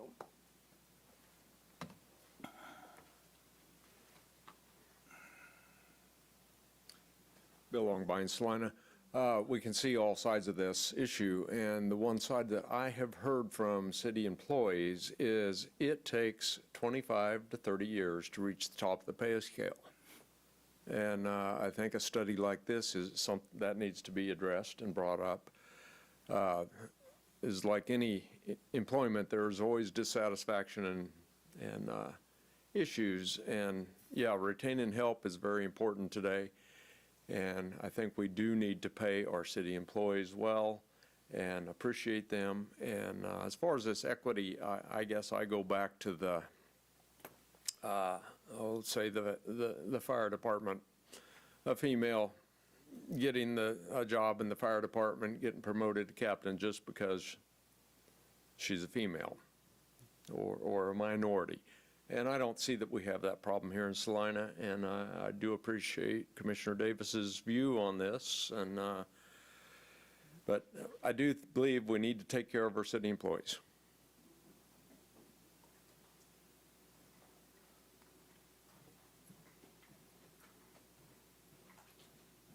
Norman Mantle, Salina, Kansas. This isn't just a new issue. There's been racism in this community. My own personal experience in 2015. They didn't know who I was. And I'm a veteran. And there was a call come in on me that I knew nothing about. And the first question out of law enforcement was, what's his race? It's about race. It's been about race, and it'll always be about race. But we need to go back in time. Where did we get this beginning to come from? I've got my own personal opinions. But it's in the Bible.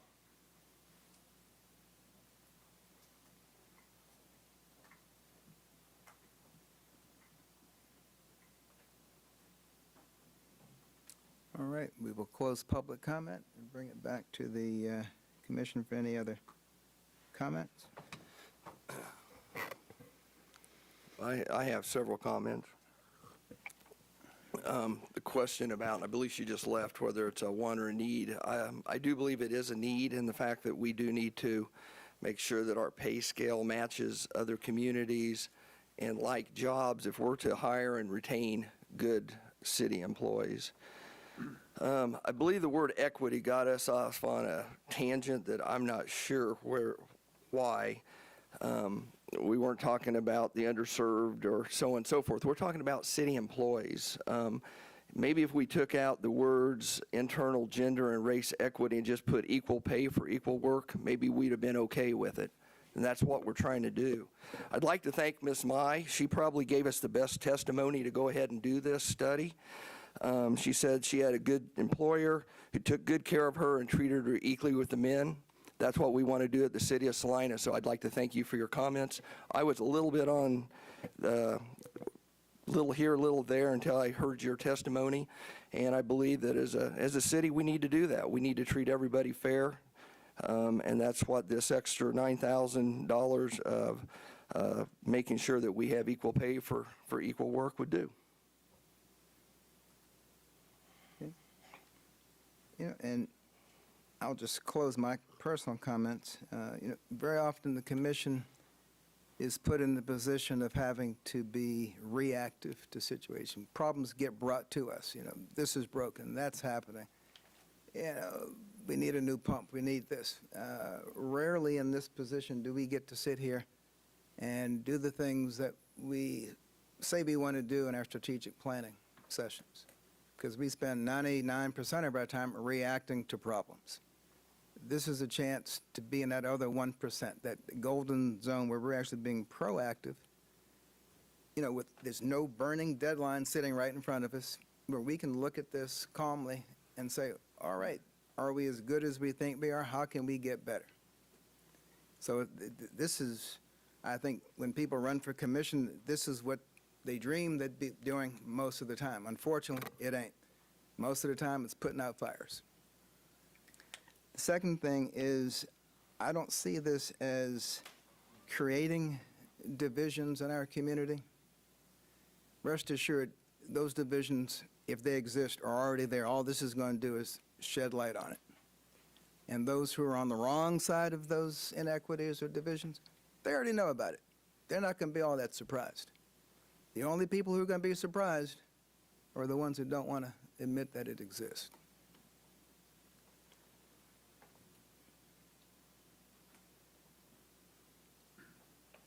I'm not going to preach at those that are present, but from a business point of view, and we are operating a business here, and we're trying to attract quality employees, it does, in fact, check a box that I think is valuable.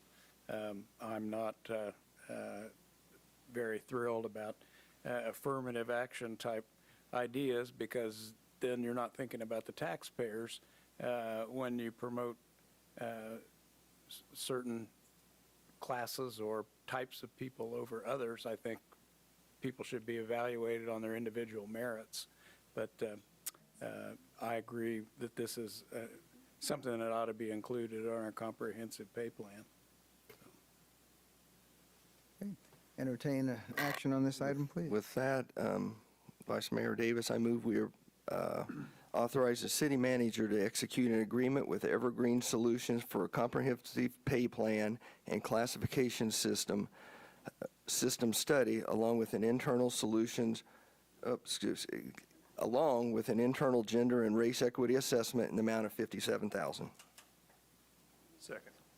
It's been moved and seconded to approve a motion which effectively amounts to option number 3 here, but authorizing an agreement with Evergreen Solutions for a comprehensive pay plan and classification system study, along with an internal gender and race equity assessment in the amount of $57,000. All in favor, say aye. Aye. Any opposed? Motion carries 4-0. We will now move to 8.1. Item 8.1, approve resolution number 21-7992, appointing members of the Planning Commission to serve on the Board of Zoning Appeals and the Heritage Commission.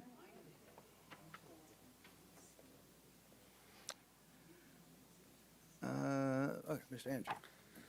On Salina's Board of Zoning Appeals and on Salina's Heritage Commission, there's a membership position set aside for a member of the Planning Commission. And historically, the Planning Commission at its annual business meeting has solicited members for their willingness and interest to serve in those positions.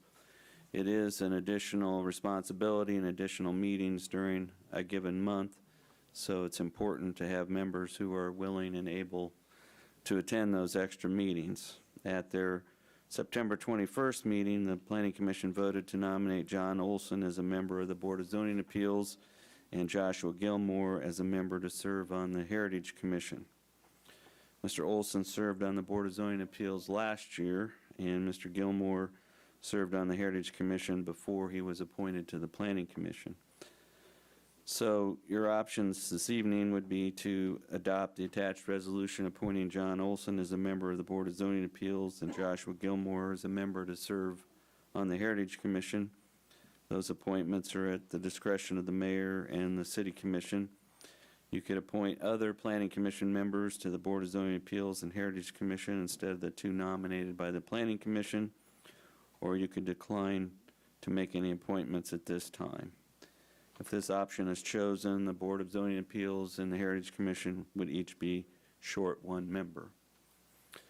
And as to the comments about previously in the meeting about appointing board members and how they're selected, I would put in another plea at this time. The comment was made that we struggled to have sufficient members to fill all the positions. If Mr. Olson is not appointed, or if we don't get an appointment at this meeting, we will not have a functioning Board of Zoning Appeals because we only have 2 appointed members, and that's not enough for the board to meet and act. So hopefully we would, option 3 would not be chosen because we really need a member to have the Board of Zoning Appeals function. I think you're safe as far as number 3 not winning. But I won't predict what my colleagues will do. Any questions or comments? Any public comment on this issue? Bring it back for action. Mayor, I move we adopt resolution number 217992, appointing members to commissions. Second? Been moved and seconded to approve Resolution 21-7992. All in favor, say aye. Aye. Aye. All opposed? Motion carries 4-0.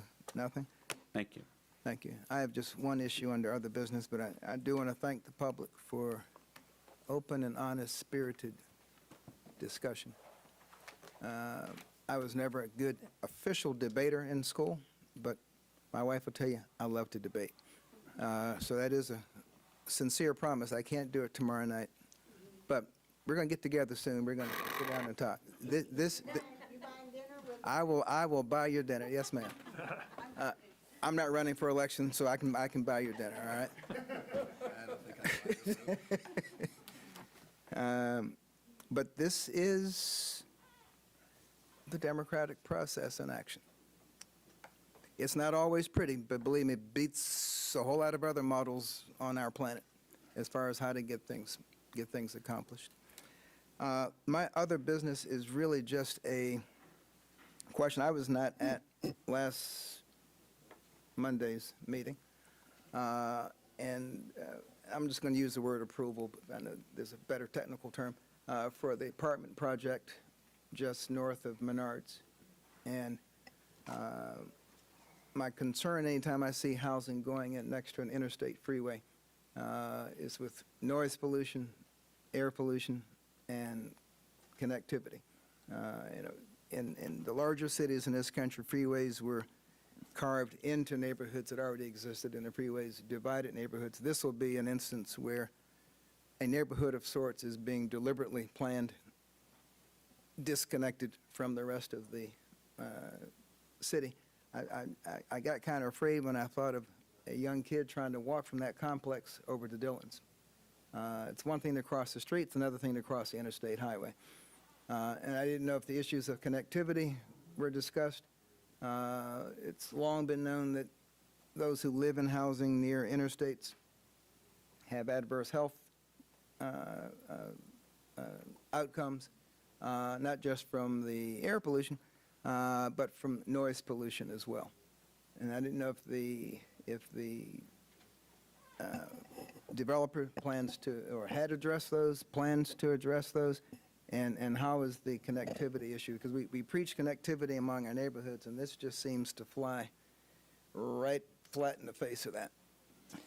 Well, about all I know, well, I guess all I know to tell you is we don't currently have anything in our adopted codes as it relates to kind of the health issues, air quality, things that you discussed. The orientation of the development is, from a vehicle access standpoint, is directed at Virginia Drive and to the west and to the south, and then it'll connect to Magnolia.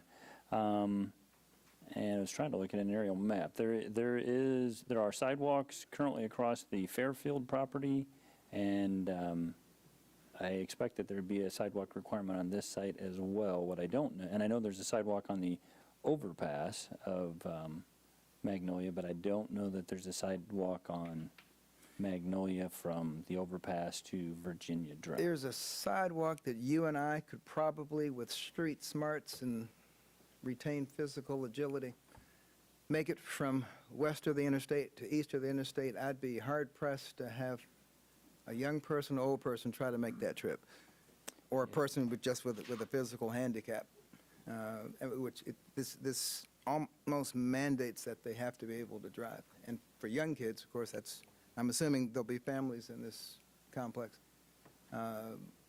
Their options are going to be play on the property, play at Menards, get thrown out of the hotel, or go out on Magnolia.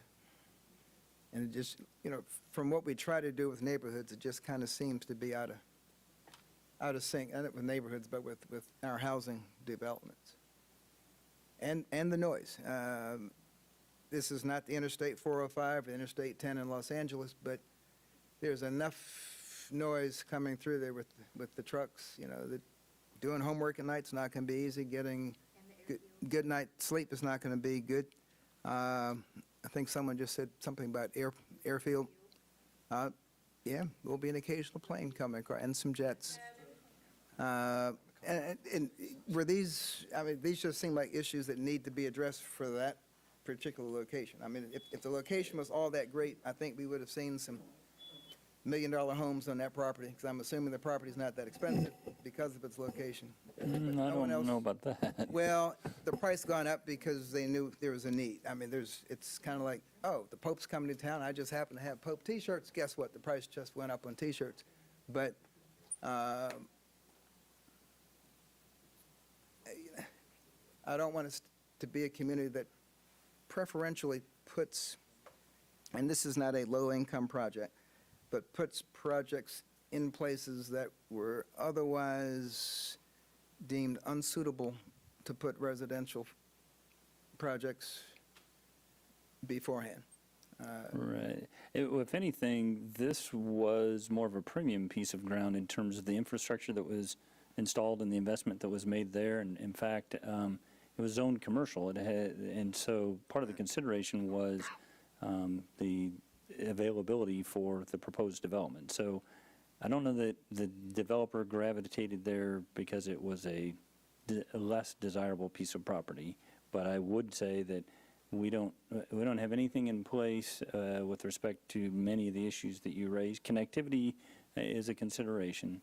I think there is quite a bit of development in similar, if not closer, proximity to the interstate than this one. It's been there a long time, but facing the same sound and air quality issues that you're raising. That's really, other than connectivity, pretty much everything you raised is a new level of scrutiny that we've not applied. Right, there's some development south of there, but on the east side of the freeway, a lot of the blighted development that we have, that we're trying to get rid of, is in close proximity. And their political will of voice may not be strong enough to question the air they're breathing or the noise, but it just, the bad thing is, I love the pictures of the development. I mean, it's a beautiful project, and it's probably too late to move it, but I would like to see if there's any mitigation that can be done for noise and air quality. And I don't know, again, this is not the busiest interstate in the United States. And I don't know if studies can be done to see how much bad air actually spills over from that interstate. But as far as protecting our citizens' health, both noise and air pollution might be worth looking into. Yeah, Both, whether that's at the, requiring it of the developer or action by the city, that's probably an initiative that we don't have any basis for at the moment. So staff can try to assist you as a governing body in determining whether that's something you want to proceed with, but I don't know that staff has currently any authority to proceed in that manner. Or, and I'd say it's more comment. I'm not making a motion, and I don't have the expertise at this point to go out and see, who does those surveys, what, maybe it is a safe distance, but it's, do you think those are things we need to consider for projects that close? And I don't know if there is an agency that would. All I can say is, I have a daughter that lives in Kansas City, and we were there 2 weeks ago, and if you drive down 435, they're building facilities to make this look like a small project, and it is right up against the interstate. If anything, we have a little more distance here. So I understand your noise concern, but I tell you, it's done up and down the interstates, and I don't think, and again, I guess looking at that location, it's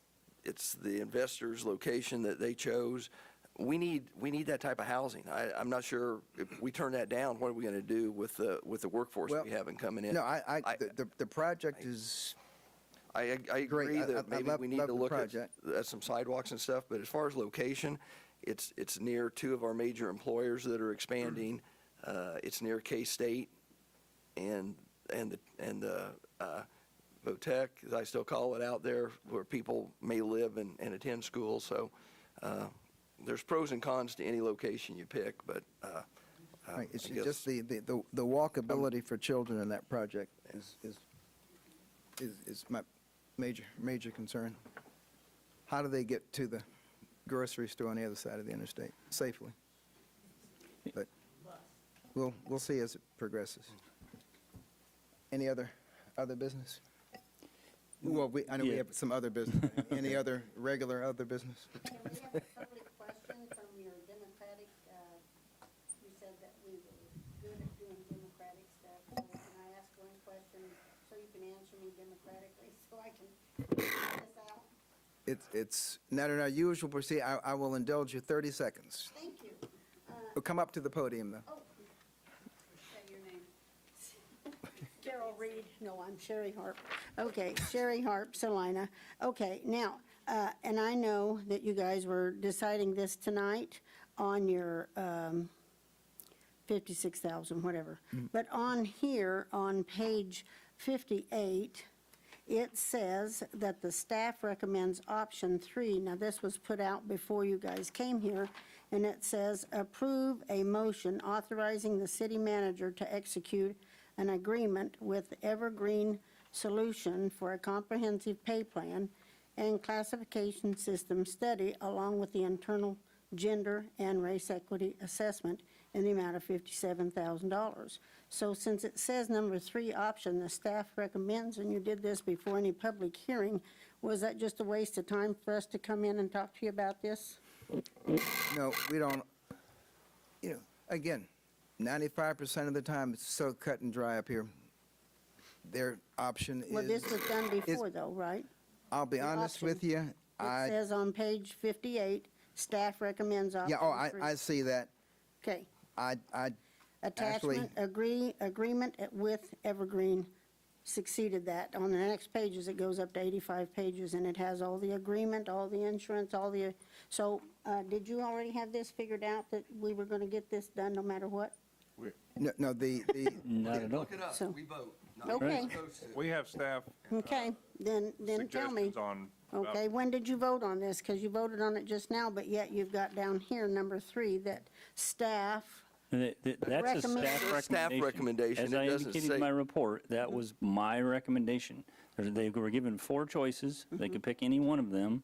As the governing body, nothing's official until they vote, which they did this evening. okay, thank you so much. you're welcome. All right, now we have some official other business. How much time do you think that you would like to do the executive session? 45 minutes. I'm sorry, you said 4 or 5? 45 minutes. Yeah, Nice try. right. Even I can hear that. I move that the city commission recess into executive session for 45 minutes to discuss the subject of legal matters relating regarding the proposed initiative and referendum ordinance with legal counsel based upon the need for consultation with an attorney for the public body, which would be deemed privileged in the attorney-client relationship pursuant to KSA 754319B2. The opening meeting will resume in this room at, what will that be, 7:10? 7:10. Second? Planning Commission is meeting in here at 7 o'clock. So do we have a place we can reconvene? Okay. And we'll reconvene in room 105. So now, we will, the Will session we- will be held in 105 then, okay. Oh, Should we just hold? We're going to start here and then Or we just- reconvene wanna there, take the whole or thing have over the there, meeting or- in 105? This meeting was going to bump up against 7 o'clock. Why don't we, if it's not too late, let's see if we can do this in do you have 20 graphics minutes? or something to display? Let's try to do this in 20 minutes and reconvene back here. Okay. Amend it to 20 minutes, he said. You want me to restate the motion for 20 minutes? Just Had a good amend it. second. Yes, please. Just amend it. Restate the motion that I move the city commission recess Jacob, into no. executive session We for cut 20 it to minutes 20 minutes to in. discuss the subject of legal matters relating to the pending suit regarding the proposed initiative and referendum ordinance with legal counsel based upon the need for consultation with an attorney for the public body, which would be deemed privileged in the attorney-client relationship pursuant to KSA 754319B2. The open meeting will resume in this room at 6:47, 6:47. 48. Second?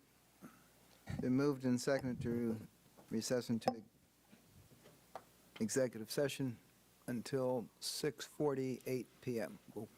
Commissioners, Yes, to add to to add to the complexity, it looks like we have a citizen online with their hand raised. I'm not sure if they think they're talking about public comment, but I think you're going to have to make a determination and explain to them what their status is. I think it's closed.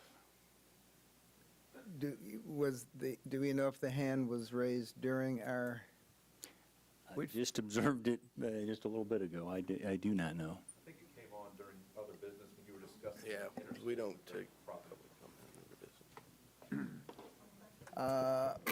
we have closed public comment for all the agenda items.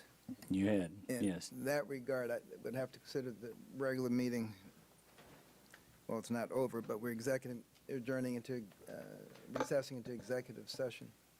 There's nothing on the agenda for him to be commenting about. If we've closed all the other matters of business out, he would have to come back in the open City session. attorney wants session? to advise me, otherwise I'd certainly welcome your opinion.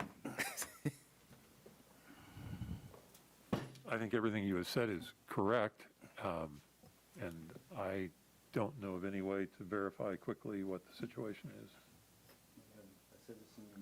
He didn't come on until very late in the meeting. Yeah.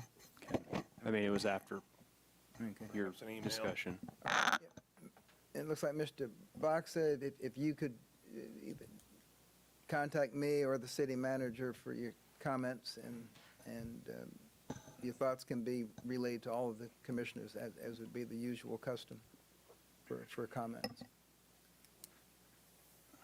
Thank you. Yeah, I'm sorry, but yeah, the business part of, the regular business part of the meeting is over. Okay, so we will, Is there any action to follow? 6:50. that's a good, do we anticipate any action?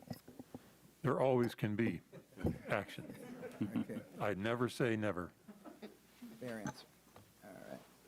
So we will go into that run. Yeah, we got to And- vote. Oh, I'm sorry. Let's make it 6:50. We've killed about. 6:50, about okay. 6:50. All in favor of going to executive session for reasons stated, say aye. Aye. Any opposed? Okay, we're in executive session. And I believe Mayor Hodges may try to call in to join us. Okay.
All right, call the meeting back into session. In short, we've met and have no action to take this evening, and entertain a motion to adjourn. So moved. Second. Moved and seconded, all in favor, say aye. Aye. No one opposed, passes 4-0. Thank you.